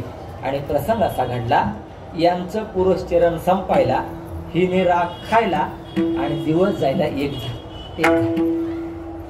आणि यांना काय वाटायचं की मी पुरस्चरण केलं म्हणून दिवस गेले. मीराबाई आईसाहेब आणि माता माऊल्यांचा स्वभाव भोळा. माता माऊल्यांचा अंतःकरण पवित्र असतं, काही नसतं त्या बिचाऱ्यांच्या मनात. त्यांचं म्हणणं काय की मला मच्छिंद्रनाथाने राख दिली, मच्छिंद्रनाथाने प्रसाद दिला म्हणूनच झालं. म्हणूनच आता दोघांचा वाद तो नवरा बायकोचा वाद. नवरा बायकोच्या भांडणात शहाण्या माणसात पडी जाऊ असं म्हणतात. आपल्याला काय माहित नाही. तर नवरा बायकोचं भांडण शेवटी झालं. शेवटी काय झालं, दोघांच्या पदरी विठ्ठलपंत जन्माला आले. आणि जन्माला आले ती एकादशीच्या दिवशी जन्माला एकादशीच्या दिवशी. आणि शुद्ध एकादशीला जन्माला आल्यामुळे आई साहेबांचा आग्रह काय, विठ्ठलपंत नाव ठेवायचं. विठ्ठला विठ्ठला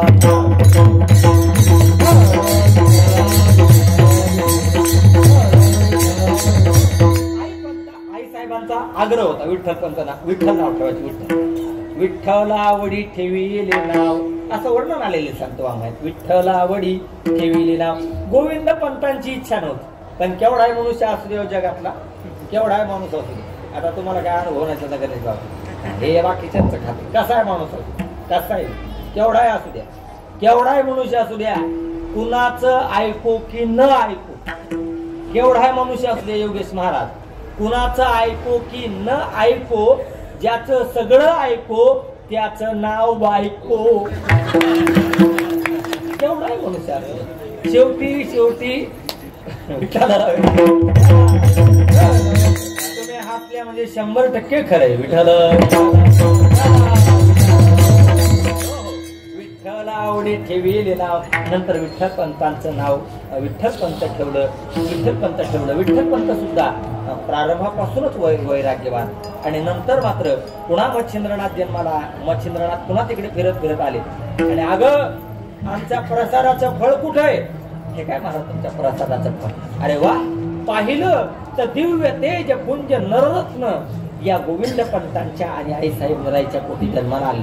आणि जन्मताच वैराग्य मात्र विठ्ठल पंतांच्या चेहऱ्यावरती झळकत होतं. बरं का, वैराग्य झळकत होत. आणि प्रसंग असा घडला अगदी नंतर गोविंद पंत आपलं मच्छिंद्रनाथांनी गोविंद पंतांना बऱ्याच गोष्टी सांगितल्या. नंतर गोविंद पंतांना सुद्धा मच्छिंद्रनाथांनी नाथ पंथाची दीक्षा दिली आणि तिथून ज्ञानेश्वर महाराजांच्या घरात नाथ परंपरा सुरू झाली. असा इतिहास. आणि नंतर विठ्ठल पंत हळूहळू मोठे व्हायला लागले. अगदी लहानपणापासूनच अत्यंत हुशार, बुद्धिवान, चाणाक्ष व्यक्तिमत्व. चाणाक्ष काही गोष्टी उपजताच माणसाच्या जीवनात असाव्या. अभ्यास करण्याची प्रवृत्ती उपजताच असाव्या. प्रॅक्टिस करण्याची अगदी कोणत्याही गोष्टीचं कौशल्य हे बाळपणीच सर्वज्ञता वरी तया ते असे विठ्ठलपंत. शेवटी विठ्ठलपंतांना तीर्थयात्रा करण्याची इच्छा झाली. आई वडिलांची आज्ञा घेतली आणि आई वडिलांना सांगितलं मला तीर्थयात्रा करावी अशी इच्छा आहे. आई वडील बोलले अरे वा वा, चांगली इच्छा आहे बाळा तुझी, जा तीर्थयात्रेला. नंतर तीर्थयात्रा करत पूर्वीचा काळ, पायी प्रवास, तीर्थयात्रा करत आळंदीत आले. आळंदीत आले ते आळंदीमध्ये आल्यानंतर पूर्वी काय त्यावेळेला माऊलींची समाधी नव्हती ना, त्यावेळेला भगवान सिद्धेश्वर होते आळंदी. कोण होते? भगवान. आणि या चारही भावंडाने निवृत्तीनाथ, सोपान काका, मुक्ताबाई आणि सोपान काका हे या चारही भावंडांनी जिथे जिथे समाधी घेतलेली आहे तिथे तिथे यांनी समाधी घेण्याच्या 5000 वर्षापूर्वी शिवलिंगांची स्थापना झालेली.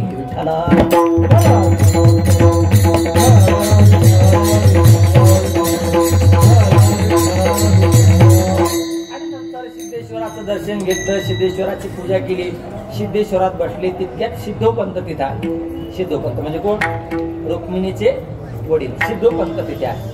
सिद्धोपंतांनी पाहिलं वैराग्यवान महात्मा का भूमीचे मार्दव सांगे कुंभाची लवदव नानाचार गौरव सुकुळीनाचे महात्मा दिसतो. अरे वा, काय महात्म्याचं तेज. विचारलं कुठून आला, चौकशी केली आणि चला आमच्या घरी अशी प्रार्थना केली. आणि नेमकं सिद्धोपंतांच्या मनात आलं आपली रुक्मिणी जर यांना दिली तर केवढा सुंदर जोडा शोभेल, किती चांगलं होईल. शेवटी त्या आशेनं का होईना सिद्धोपंत विठ्ठलपंतांना घरी घेऊन आले. घरी घेऊन आले. अगदी जेवण वगैरे झाली. नंतर झोपले आणि नंतर सिद्धोपंतांच्या स्वप्नात परमात्मा गेला आणि परमात्म्याने सांगितलं, सिद्धोपंत तुमच्या मनात सकाळी जो विचार आला त्याला माझी पूर्ण सहमती आहे. विठ्ठलपंतांचं आणि माता रुक्मिणीचं लग्न बिनधास्त लावून द्या, काहीच अडचण नाही. सिद्धोपंत उठले, सावध झाले, झोपले. परत दृष्टांत झाला. आणि स्वप्न खरी असतात बरं का. हो, स्वप्न खरी असतात. फक्त ती स्वप्न खरी असतात. फक्त स्वप्न कशी पडतात याच्यावरून तुम्ही वागता कसे हे लय महत्वाचे. हो, तुम्हाला जर स्वप्न गाथ्याची ज्ञानेश्वरीची जर पडत असतील तर समजायचं आपलं आचरण चांगलंय, अजून चांगलंय. आणि स्वप्न जर भूतांची पडत असली तर समजायचं हे आपली भावकीच आहे. हो, आणि खरंच महाराज पूर्वीच्या काळात भूत होती. गणेश बाबा होती, भूत योगेश महाराज. आता भूत राहिली नाही. का राहिली नाही? माणसं भूतांपेक्षा बेकार वागायला लागली म्हणून भूतच राहिली नाही. आता पूर्वी भूत होती. मग ती विठ्ठलपंतांना सिद्धोपंतांना स्वप्न पडलं. सिद्धोपंतांनी सगळा घडलेला स्वप्न दृष्टांत विठ्ठलपंतांना सांगितला आणि सांगितल्यानंतर विठ्ठलपंत म्हणले, तुमच्यावर विश्वास काय म्हणून का तुमची माझी भेट करू, मला स्वप्न पडलं तर मग मी मान्य करीन. शेवटी विठ्ठलपंत तुळशीजवळ झोपले. का? कोणत्याही प्रकारचं चुकीचं स्वप्न पडू नये म्हणून तुळशीजवळ झोपले. त्यावेळेला तुळशीजवळ झोपल्यानंतर त्यांना मात्र स्वप्न पडलं की विठ्ठलपंत माता रुक्मिणीशी विवाह करा.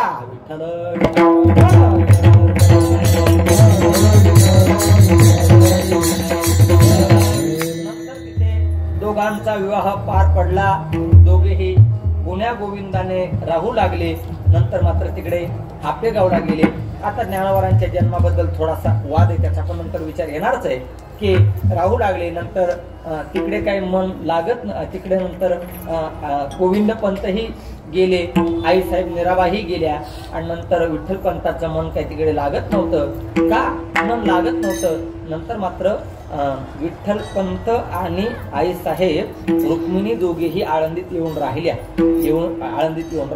आणि नंतर मात्र विठ्ठलपंत, मी आधीच बोललो की लहानपणापासूनच वैराग्य लग्न केलं पण संसारात मन रमत नव्हतं. अग संन्यास घ्यावं वाटते. रोज बायकोला म्हणायचे संन्यास घ्या वाटतंय. शेवटी एके दिवशी आईसाहेब रुक्मिणी माता बोलल्या, ठीक आहे जा घ्या संन्यास. पडत्या फळाची आज्ञा मानली, संन्यास घेतला. नंतर तिकडे त्या रामानंदचार्यांच्या आश्रमात गेले. तिथे स्वतःचं नाव विठ्ठलपंत बदलून स्वतःचं नाव चैतन्य ठेवलं. नंतर तिकडे गेले आणि एका दिवशीच्या प्रसंगासाठी रामानंद स्वामी इकडे आले. आल्यानंतर इथे सिद्धेश्वराचं दर्शन केलं. का? साधू लोकांना अगदी जिथेही कुठे शिवलिंग असेल ते तिथे दर्शन घेण्यासाठी जात असतात. मग ते रामानंद स्वामी आले, पाहिलं तर ही या रुक्मिणी मातेच्या प्रदक्षिणा, रुक्मिणी मातेच्या प्रदक्षिणा. किती प्रदक्षिणा मारल्या लोक रुक्मिणी मातेने? अगदी बरोबर, 1.25 लाख प्रदक्षिणा चालू, प्रदक्षिणा चालू. आणि नंतर पुढून महात्मा आला आणि या रुक्मिणी मातेला दर्शन घ्यावं असं वाटलं का जिथे दिव्यत्वाची प्रचिती तिथे कर माझे जुळती. दर्शन घेतलं आणि आशीर्वाद दिला महात्म्यानं, सौभाग्यवती भव. महाराज आशीर्वाद देताना जर असा विचार करू का, अहो माझे मालक तर मला सोडून कधीच गेलेले, त्यांनी संन्यास घेतलेला आहे आणि या जन्मात तरी तुमचा आशीर्वाद खरा ठरायचा नाही. एक काम करा, तुमचा शब्द मागे घ्या. रामानंदा स्वामींनी सांगितलं, माझा शब्द अजिबात मागे घेणार नाही. का? कारण जी माणसं शब्दाला मागे फिरतात त्याला तुकाराम महाराज अधम म्हणतात. वचना फिरती अधम जन, प्राण जाई परिवचन ना जाई, वचन न मोडी बोलिले ते. अगं खरा आहे माझा आशीर्वाद. का? सगळा घडलेला वृत्तांत सांगितला, कसं कसं काय काय. आणि नंतर लक्षणावरून वस्तूची सिद्धी होते. तसं विठ्ठल पंतांना ओळखलं, चैतन्य स्वामीला ओळखलं. पुन्हा त्यांना बोलवण्यात आलं की तुम्ही खोटं का बोललात माझ्याशी? अहो मालक, अहो स्वामीजी, माझं संसारात मन रमत नव्हतं, म्हणून आता एक काम करा, संसार परत सुरू करा. अहो लोक काय म्हणतील? लोकांचं काही नाही, गुरुची आज्ञा म्हणून संसार परत करा. का? त्या आजरेकर फडावर प्रमाण म्हटलं जातं, गुरुची आमुखी होईल ब्रह्मज्ञान. तुम्ही संसार का गुरुची आज्ञा म्हणून परत संसाराला सुरुवात केली. आता ऐका, आता विठ्ठल पंतांनी संन्यास घेतला, संन्यास घेऊन परत गृहस्थाश्रम सुरू झाला. गृहस्थाश्रम चांगला चालू लागला, चांगला चालला. आणि नंतर ज्या वेळेला निवृत्तीनाथ जन्माला आले, ज्ञानेश्वर महाराज जन्माला आले, सोपान काका जन्माला आले आणि मुक्ताई जन्माला आली, विरोध तिथून सुरू झाला. विरोध तिथून सुरू झाला. का विरोध सुरू झाला? तर प्रातस्मरणीय वैकुंठवासी वेदांत वाचस्पती जगन्नाथांना पवार सांगायचे की निवृत्तीनाथ महाराज, ज्ञानेश्वर महाराज, सोपान काका, मुक्ताई ही चारही नररत्न दिसायलाच इतकी सुंदर होती की जगाची पोटो दुखू लागली.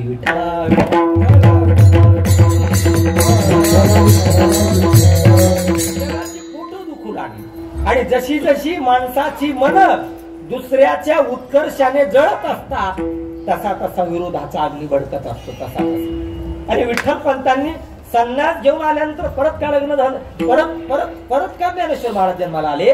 तर त्याचा अर्थ असा आहे, ज्या वेळेला विठ्ठल पंतांनी आणि रुक्मिणीने विवाह केला त्यावेळेला त्यांच्या नशिबात प्रारब्धात संतती नव्हती. संततीच नव्हती. मग संन्यास घेऊन परत आल्यानंतर का संतती झाली? तर संन्यास हा माणसाचा दुसरा जन्म आहे, म्हणून संन्यास घेऊन आल्यानंतर मुलं जन्माला आली. विठ्ठला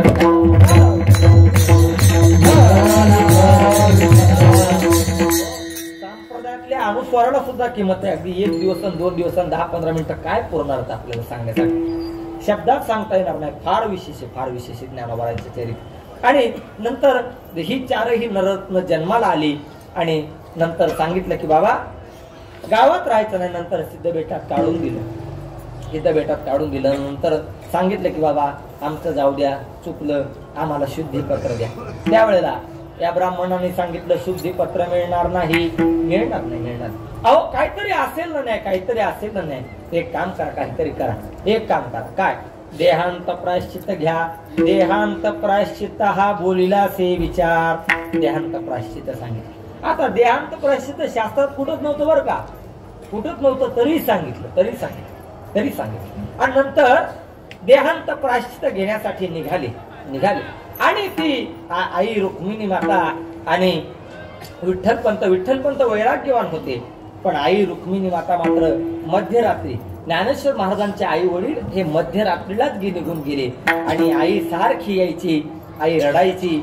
अगदी ज्ञानेश्वर महाराजांच्या तोंडावरून हात फिरवायची, निवृत्तीनाथांच्या तोंडावरून हात फिरवायची, सोपान काकाच्या तोंडावरून हात फिरवायची. आणि चिमुकल्या मुक्ताईचं तोंड पाहिलं त्यावेळेला रुक्मिणी मातेच्या हृदयाचा बाण फोडला आणि माझी 6 वर्षाची मुक्ताई हिचं कसं होईल बरं. हिचं काळजी पडली. आई रडू लागली. सारखी पुढं जायची मागे यायची, पुढं जायची मागे यायची. तेवढ्यात निवृत्तीनाथ महाराज उठले. आणि निवृत्तीनाथाला शंका आली. आई काय झालं. अरे तुम्हाला शुद्धीपत्र मिळणार आहे. बरं शुद्धीपत्र मिळणार आहे. मग आता तुम्ही रात्री कुठं निघालात. अरे आम्ही आता अनंताच्या प्रवासाला चाललो. बरं का निवृत्तीनाथा, परत आपली भेट होणार नाही. या जन्मीची ही आपली पहिली आणि शेवटची भेट. विठ्ठल आपली शेवटची भेट, परत भेट होणार नाही. माझा ज्ञानोबा सकाळी उठेल. बरं माझ्या ज्ञानोबाची समजूत काढ. माझा सोपान उठेल, विचारेल आई कुठं गेली, वडील कुठे गेले. समजूत तू काढ बरं निवृत्ती. तू रडू नकोस, तू समजूते काढ. अरे ती चिमुकली मुक्ताई तर फार लहान आहे. बरं फार लहान आहे. माझी चिमुकली मुक्ताई उठेल आणि उठल्याबरोबर म्हणेल आई कुठे गेली, बाबा कुठे गेले, आई कुठे गेली, बाबा कुठे गेले. निवृत्तीनाथा तू रडू नको. बरं तू न रडता माझ्या मुक्ताईची समजूत काढ. नंतर रुक्मिणी विठ्ठलपंतांनी सांगितलं तुला यायचं नसेल तर थांब इथे, मी चाललो. विठ्ठलपंत वैराग्यवान होते. शेवटी आईचा अंतःकरण, आई रडू लागली नाविलाज होता. शेवटी डोळ्यातले अश्रू पुसले. मुलांच्या कल्याणासाठी या दोघांनीही देहांत प्रायश्चित्त घेतलं. आणि दुसऱ्या दिवशीच्या सकाळचा प्रसंग बरं का, सकाळचा प्रसंग. निवृत्तीनाथ महाराज रात्रभर झोपले नाही. माऊलीला काय सांगू, सोपान काकाला काय सांगू, मुक्ताईची कशी समजूत काढू. बरं तिची मुकली मुक्ताई, तिला काय समजून काढू. सकाळचा प्रसंग. आता ते नेमकी दुःखाची रात्र ही लहान असते.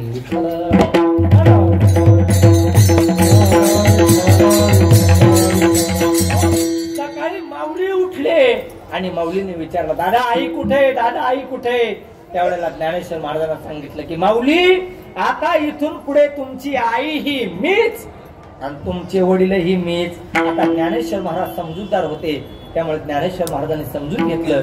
नंतर सोपान काका उठले. सोपान काकाने विचारलं आई अगं कुठे पाणी दे, आई कुठे पाणी दे. निवृत्तीनाथानच तांब्या भरून आणला, सोपान काकांना दिला. त्यावेळेला सोपान काकांनी सांगितलं मी पाणी पिणार नाही, मला आईच्या हातचं पाणी पाहिजे. त्यावेळेला सोपान काकाने निवृत्तीनाथाने सांगितलं की अरे सोपाना, इथून पुढे आई हा शब्द उच्चारायचा नाही. इथून हा बाप हा शब्द इथून पुढे उच्चारायचा नाही. इथून पुढे तुमची आई ही मीच आणि तुमचे वडीलही मीच. का अरे आपले आई वडील तर रात्रीच अनंताच्या प्रवासाला घेऊन गेले. बरं आता त्यांची आपल्याला परत भेट होणार नाही. आई ही मीच. आता प्रश्न पडला, माऊलींची समजूत काढली होती, सोपान काकांची समजूत काढली होती आणि स्वतःच्या डोळ्यात अश्रूंचा बांध साठवलेला असताना सुद्धा एकही शब्द अश्रूच्या बाहेर काढण्याची परवानगी नव्हती. आता मात्र चिमुकली मुक्ताई उठली. काय समजूत काढावी, सगळ्यात मोठा प्रश्न पडला. अगदी चिमुकली मुक्ताबाई उठली आणि मुक्ताईने हाक मारली, आई अगं कुठेस, आई अगं कुठेस, मला तोंड धुवायचंय. त्यावेळेला निवृत्तीनाथाने सांगितलं इथून पुढे आई वडील म्हणायचं नाही. का आई ही मीच आहे, बाप ही मीच आहे. आता ते हे परब्रह्माचेच अवतार, यांना काही ज्ञान कुणाकडून आणण्याची गरज नाही. परब्रह्माचेच अवतार असल्यामुळे मुक्ताईच्या लगेच लक्षात आलं आपले आई वडील अनंताच्या प्रवासाला गेलेत. त्यावेळेला आई साहेब मुक्ताई निवृत्तीनाथानं एकही शब्द बोलल्या नाही. अगदी माऊलींना सुद्धा बोलल्या नाही, सोपान काकाला सुद्धा बोलल्या नाही. पांडुरंगाकडे हात केला आणि परमात्म्याला सांगितलं, परमात्मा पांडुरंगा, आई वडील तर रात्रीच गेले, पण आता इथून पुढे तू आई ही तुम्हीच आणि बाप ही तुम्हीच. आता सांभाळ करणं मात्र तुमचं कर्तव्य आहे का. अरे रात्रीच मायेही मेली आणि रात्रीच बाप ही मेला. माय मेली बाप मेला, माय मेली बाप मेला. आता सांभाळी विठ्ठला, सांभाळी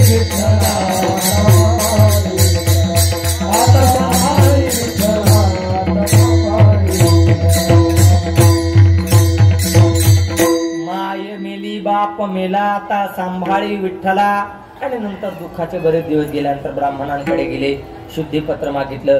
त्यांनी सांगितलं, निवृत्तीनाथांनी सांगितलं अरे शुद्धीपत्र. त्यांनी सांगितलं पैठणला जाऊन शुद्धीपत्र आणा. का? पैठण म्हणजे दक्षिण काशी आहे, तिथून जाऊ. निवृत्तीनाथांना मान्य नव्हतं शुद्धीपत्र. ते म्हणले अरे आपण आधी शुद्ध आहोत तर परत शुद्धीपत्राची काय आवश्यकता आहे. पण त्यावेळेला माऊलींनी समजूत काढली, बाबा तुम्ही जर असं म्हणलात तर जगाने काय करायचं. का? यद्यराचरति तदेवेतरो जनाः सयत् प्रमाणं कुरुते लोकस्तदनुवर्तते. येत वडील जे जे करीती तयानाम धर्म ठेविती येरथेची अनुष्ठिते सामान्य सकळ. नंतर पैठणला गेले. तिथून अगदी तिथेही बरीचशी चर्चा झाली. निवृत्ती, ज्ञानदेव, सोपान काका, मुक्ताई. अरे हे काय नाव आहे? नावं तर लय मोठ्याने ठेवलीत. बरं नावं तशी नाहीत. आमचा अधिकार तर सुद्धा तसा आहे. नंतर मात्र अगदी तिथे पण रेड्याच्या मुखातून सांगितलं की हा रेडा याचं सुद्धा नाव ज्ञान आहे, तुझं सुद्धा नाव ज्ञान आहे. मग तू त्या रेड्याच्या पाठीवरती जर ओळ मारले तर अगदी सूड मारला तर तू तुझ्या पाठीवरती कोणतेल का? तोची वळ उठी ज्ञानदेवा. नंतर त्या रेड्याच्या मुखावरती रेड्यावरती हात, डोक्यावर हात ठेवला.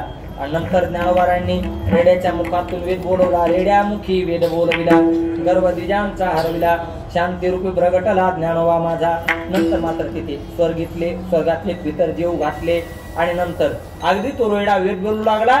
त्यावेळेला सगळे ब्राह्मण आपले आपले वेद घेऊन येऊ लागले. काही चुकलंय का? काही शुद्ध आहे का? हा संतांचा अधिकार. नंतर रेडा बोलवला, पितर जीव घातले. नंतर आळंदीला येऊ लागले. आळे फाट्याला आता ऐका बरं का, रेडा बोलवला हे विशेष नाही. त्या रेड्याच्या मुखातून वेद बोलवल्यानंतर ज्या वेळेला निवृत्तीनाथ महाराज, सोपान काका, मुक्ताई हे ज्या वेळेला इकडे आळंदीच्या दिशेने निघाले त्यावेळेला रेडा सुद्धा या चारही भावंडांच्या मागे निघाला. याचा अर्थ काय? अरे 750 वर्षापूर्वी रेड्याला कळत होतं की संतांच्या मागे केलं पाहिजे. आता माणसांना कळत नाही की कोणाच्या मागे जावं. 750 वर्षापूर्वी रेड्याला कळत. नंतर ते आले, आळे फाट्याला आले. तिथे अगदी त्या रेड्याने आपला जीव सोडला, रेड्याला समाधी दिली. काय भाग्य असेल त्या रेड्याचं. माऊलींचा हात त्याच्या समाधीला लागला, निवृत्तीनाथांचा हात समाधीला लागला, सोपान काकांचा हात समाधीला लागला. नंतर मात्र आळंदीला आले, राहू लागले. नंतर आळंदीमध्ये सुद्धा नंतर चांगदेव महाराज आले. नंतर भिंत चालवली जड भिंती हरली चांगल्याची भ्रांती. मोक्ष मार्गीचा सांगती ज्ञानोबा माझा. सर्व आळंदीकर जय जय करू लागले, जय जयकार करू लागले. नंतर नामदेवरायांसंग तीर्थयात्रा केली. आणि नंतर सांगितले की आता राहायचं नाही का? प्रातस्मरणीय वैकुंठवासी विठ्ठल बाबा घुले सांगायचे की बुवा मोठी माणसं काम घेऊन येत असतात आणि काम झालं की थांबत नसतात. विठ्ठल विठ्ठल. नंतर मात्र अगदी वाडला गेले पंढरपूरला आणि सांगितलं देवा मला तुमच्या पायाजवळ समाधी घ्यायची. परमात्म्याने सांगितलं तसं करू नका माऊली, माझ्या पाया कोणीच पडणार नाही. तुमची ठिकाणं ठरलेली आहेत. तुम्ही आळंदीला समाधी घ्या. का? मी सुद्धा स्वतः तुम्हाला समाधी द्यायला येईल. म्हणून तेव्हा अगदी 750 वर्ष झाली बरं का. अगदी 728 वर्ष झाली ज्ञानोबारांच्या समाधी सोहळ्याला आणि ज्ञानोबारांच्या जन्माला 750 वर्ष झाली. 728 वर्ष झाले.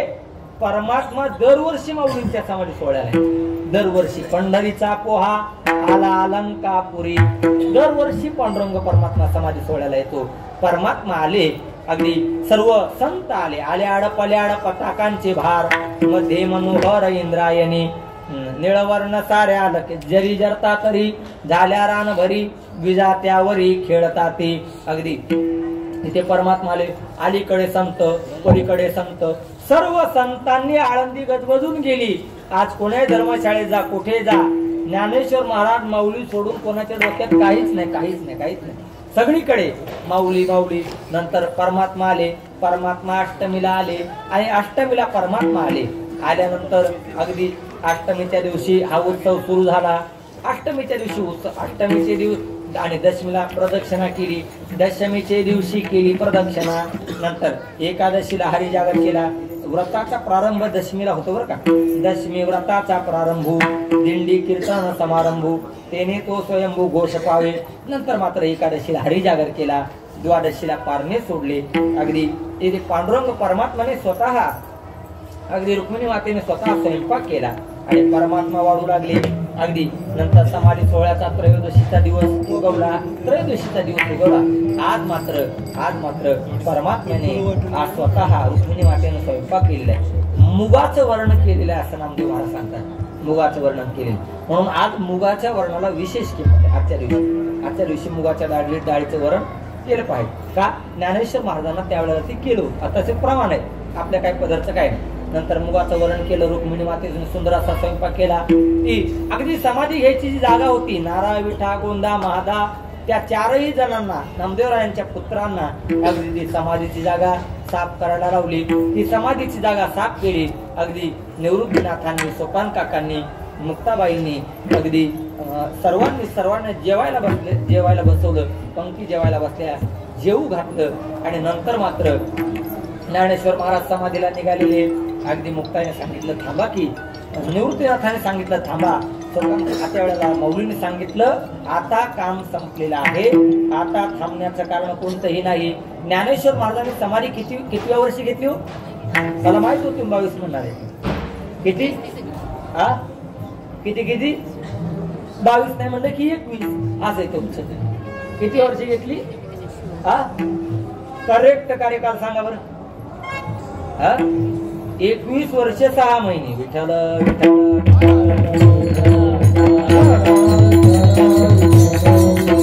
21 वर्ष 6 महिन्यानेच माऊलीने समाधी घेतली. नंतर माऊली समाधीला जाऊ लागले. देवे निवृत्ती आणि धरले दोन्ही कर, जातो ज्ञानेश्वर वैसावया.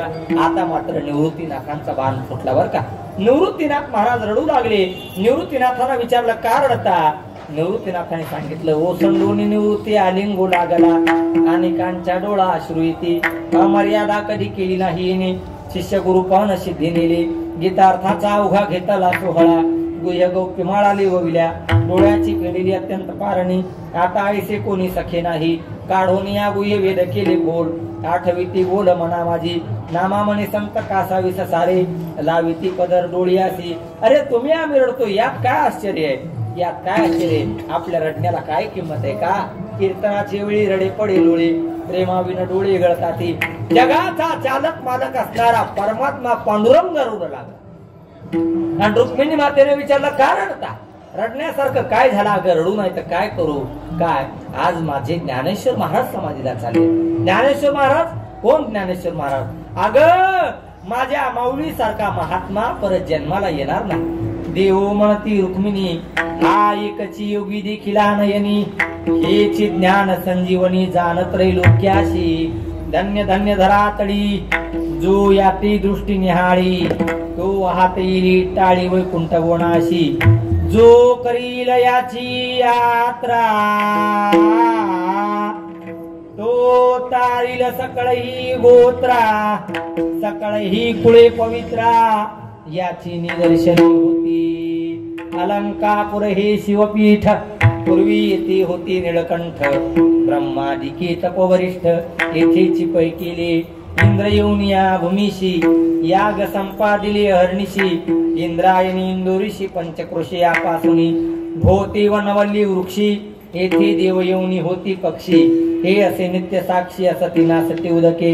हे पंढरी हुनी सोपे, जनाची हरावया पापे. कळी काळ कोपलिया कोपे, नचले त्या अलंकापुराशी. हे सगळं परमात्म्याने आई साहेबाला सांगितलं. आणि का रडता म्हणणारी रुक्मिणी माता स्वतःच रडू लागली. ऐसे सांगता हरीशी, प्रेम ओसंडले रुक्मिणीशी. मने धन्य धन्य जयाची खुशी, ज्ञानदेव जन्मले. आई साहेब म्हणू लागले अगं अहो मालक, ते आई वडील किती धन्यवान असतील. जे ज्ञानेश्वर महाराज एवढे मोठे, ते ज्ञानेश्वर महाराज समाधीला चालले, ते आई वडील किती धन्य असतील. त्यावेळेला परमात्मा जास्तच रडू लागले. आणि परमात्म्याने सांगितलं अगं आई वडील तर लहान असतानाच गेले. विठ्ठला विठ्ठला.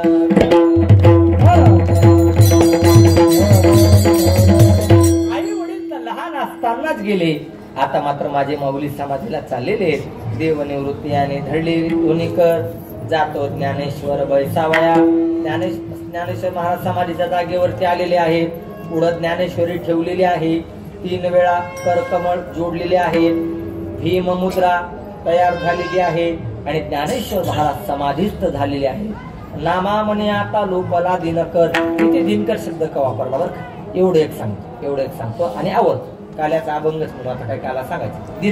दिनकर शब्द का वापरला, तत्वज्ञानात एक असा विचारला, या स्वत्वाचा लोप पावण्याची शीग झाल्यानंतरच या हरपण्याच्या आणि या अज्ञानाच्या अंधकारामध्ये उगवलेला दिनकर म्हणजे श्री ज्ञानराजमौली म्हणून नामा म्हणे आता लोपाला दिनकर, बाप ज्ञानेश्वर समाधीस्थ आणि म्हणून विश्वमाऊली ज्ञानोबा समाधीला गेलेले समाधीस्थ झालेले आहेत. आणि समाधीस्थ झाल्यानंतर सुद्धा त्या दिवशी माऊलींच्या समाधी सोहळ्याचं कीर्तन हे नामदेवरायांच्या वंशजांनी केलं नाही. कान्होराज महाराज पाठकांनी ते कीर्तन केलं. का? नामदेव महाराज इतके रडत होते की ते रडण्याच्या त्या भानामध्ये कीर्तन करण्याच्या मनस्थितीतच नव्हते, म्हणून ते कान्होराज महाराज पाठक, आता जाऊया ते नंतर ते सोडू दे, त्याच्याबद्दल आपल्याला जास्त चर्चा करायची. कान्होराज महाराज पाठकांनी कीर्तन केलं. नंतर अमावस्येला काला झाला. अमावस्येशी काला नामा म्हणे तुका म्हणे भाविकाला. अमावस्येच्या दिवशी नामा म्हणे चतुर्दशी, अमावस्येच्या दिवशी जो राहील नेमिशी तो तरेल भोतळे. जो अमावस्येपर्यंत आळंदीत राहतो, अष्टमी पासून अमावस्येपर्यंत जो आळंदीत राहतो, अगदी नामदेव महाराज सांगतात त्याच्या उद्धाराचा वेगळा विचार करण्याची गरज नाही, तो तरेल भूतळे. म्हणून विश्वमाऊली ज्ञानोबारायांच्या समाधीचा अभंग होईल. नंतर आपण पुष्पवृष्टी करू. ज्ञानेश्वर माऊली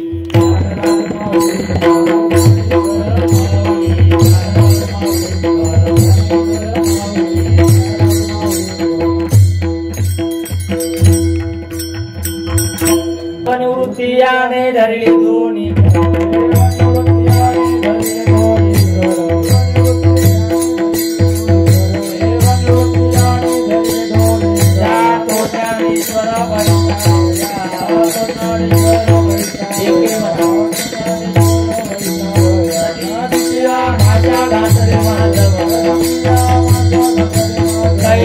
जनावना कालवरी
पंढरीनाथ भगवान की जय. माऊली ज्ञानेश्वर महाराज की जय. जगद्गुरु तुकाराम महाराज की जय. सद्गुरु जोग महाराज की जय. सर्वांनी हात वरती करा, सर्वांनी. वाह, क्या बात. ज्ञानदेव तुकाराम, ज्ञानदेव तुकाराम, ज्ञानदेव तुकाराम, ज्ञानदेव तुकाराम, ज्ञानदेव तुकाराम, ज्ञानदेव तुकाराम, ज्ञानदेव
मला जशी जमेल तशी वेळी वाकडी सेवा करण्याचा प्रयत्न केला. झालेली सेवा ज्ञानेश्वर महाराज, तुकाराम महाराज, पांडुरंग परमात्मा, स्वानंद सुखनिवासी सद्गुरु जोग महाराज, आपण सर्व मायबाप श्रोते, सर्व आदरणीय महाराज मंडळी, सर्व पंगतदाते, देणगीदाते, हस्ते परस्ते सहकार्य करणारी सर्व भाविक मंडळी, सर्व महाराज मंडळी, सर्वांच्या चरणी झालेली सेवा समर्पित करतो आणि माझ्या वाणीला विराम देतो. या सेवेसाठी ज्यांनी मला अत्यंत अट्टहासाने आग्रहपूर्वक ही सेवा करायला सांगितली, वास्तवात त्यांच्या पुढे कीर्तन करावं तेवढा माझा अधिकार नाही. पण बाळक बापाची ताटी रिगी, बापा तेची जीव उडागी, ती संतोषिली निवेगी, मुखची विढ ओढवी, जैसा स्वभाव माय बापाचा, अपत्य जरी बोली गोबडी वाचा, तरी अधिकाची तयाचा संतोषाची, मायबापा पुढे लेकरू वेडवाकडं जरी बोलू लागलं तरी मायबापाला कौतुक वाटत असतं. असे आम्हा सर्व आळंदीतील विद्यार्थ्यांचे मायबाप असलेले एक ज्ञानेश्वर महाराज मायबाप. आणि त्याच्यानंतर मी तुम्हाला प्रारंभाला सांगितले, सुरुवातीचा विद्यार्थ्याचा काळ लय महत्वाचा असतो, फार महत्वाचा. आल्या आल्या कोणाला कपडे नसतात, ग्रंथ नसतात, राहण्याची सोय नसते, खाण्याची सोय नसते, फार गरिबी असते, फार गरिबी असते. हो, म्हणून आळंदीत कोणताही विद्यार्थी शिकायला येऊ, त्याला ग्रंथासकट, कपड्यासकट, पैशासकट, जेवणासकट मदत करणारे एकमेव निरपेक्ष व्यक्तिमत्व म्हणजे आमचे गणेश. बाकीचे आहेत देतात पैसे बिशे, कपडे देतात, पण कामध्ये करून घेतात. तर आमचे गणेश महाराज असे, तू फक्त अभ्यास कर, तुला काय पाहिजे ते सांग. अहो, त्यांनी आतापर्यंत एक दोन नाही, किती हजारो विद्यार्थी घडवले असतील मला माहिती. अगदी त्यांच्या जीवनातली सगळ्यात मोठी संपत्ती काय असेल, त्यांना वावर किती मला माहित नाही, त्यांच्या खात्यावर किती पैसे मी कधी विचारले नाही, कारण मला घ्यायचेच नाही. हो, त्यांच्याकडे काय किती आहे मला माहित नाही, पण त्यांच्या जीवनातली सगळ्यात मोठी संपत्ती काय असेल तर आज त्यांच्यामुळं जीही संप्रदायात आलेली मंडळी आहेत आणि जीही परमार्थ करतात, ही सगळी संपत्ती आमच्या गणेश महाराज. फार मोठी संपत्ती. का? व्रत करविता अर्ध पुण्य लाभे, व्रत करविता अर्ध पुण्य लाभे. अगदी माझ्यावरती सुद्धा नितांत प्रेम आहे. ते मला नाही मिळले, म्हणतात तुम्ही आमच्यावर नाराज आहेत का? मला नाराज असण्यास काहीच कारण. आता मोठी माणसं आहेत, मोठ्या संतापाशी बहु असावी मर्यादा, फलकटाचा धंदा उरफोडी. म्हणून असे आदरणीय परमपूज्य आपल्या सर्वांना आशीर्वाद देण्यासाठी उपस्थित असलेले आमचे गणेश बाबा, पांडुरंगाच्या चरणी एकच प्रार्थना करायची, पांडुरंगाकडे मी त्यांच्यासाठी आयुष्य मागणार नाही. फक्त देवा, जेही ते राहत आहेत, फक्त एवढंच काम करेल देवा, त्यांना निरोगी आणि आनंदी ठेवा, एवढी माऊलींच्या चरणी निरोगी आणि आनंदात राहावं. आणि आपल्या सर्वांचं त्यांच्यावरती प्रेम आहेच आणि आहे ते प्रेम वृद्धिंगत हो, अशी माऊलीच्या चरणी प्रार्थना करायची. आणि तितक्याच ताकदीनं बाबांची परंपरा. नाही तर खरं सांगू, परमार्थ असो, संसारात असो, निवृत्ती नको वाटते माणसाला, निवृत्ती नको वाटते. पण स्वतःच्या डोळ्यासमोर ज्यांनी निवृत्ती केली आणि स्वतःच्या उद्धाराचा मार्ग त्यांनी मोकळा करून घेतला आणि तितक्याच ताकदीचे, तोलामोलाचे, एक अत्यंत शांत, संयमी, गोड, अभ्यासू व्यक्तिमत्व आणि विनम्रता, एवढ्या सगळ्या गोष्टी एका ठिकाणी नांदत नसतात, पण ज्यांच्यात आहेत ते योगेश महाराज. हा योग आहे पुन्हा त्यांच्या नावाप्रमाणे. असे आमचे योगेश बाबा, त्यांना सुद्धा मनापासून वंदन करतो. अगदी दोनही मृदंग वादक अत्यंत सुंदर पक्वाद वाजवला. अगदी दोघांसाठी टाळ्या वाजवा. गायनाचार्य मंडळी तुम्हाला सुद्धा मनापासून धन्यवाद. तुम्हाला सुद्धा नमस्कार. सर्वच परिसरातून शहापूर परिसरातून आलेली कीर्तनकार सर्व वैद्य मंडळी सर्वांच्या चरणी झालेली सेवा समर्पित करतो. आमचे माझ्यावरती नितांत प्रेम करणारे व्यक्तिमत्व आमचा उजवा हात म्हणलं तरी काय अडचण असे आमचे माऊली महाराज पडघन त्यांना सुद्धा नमस्कार आणि वाणीला विराम. जय जय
Guru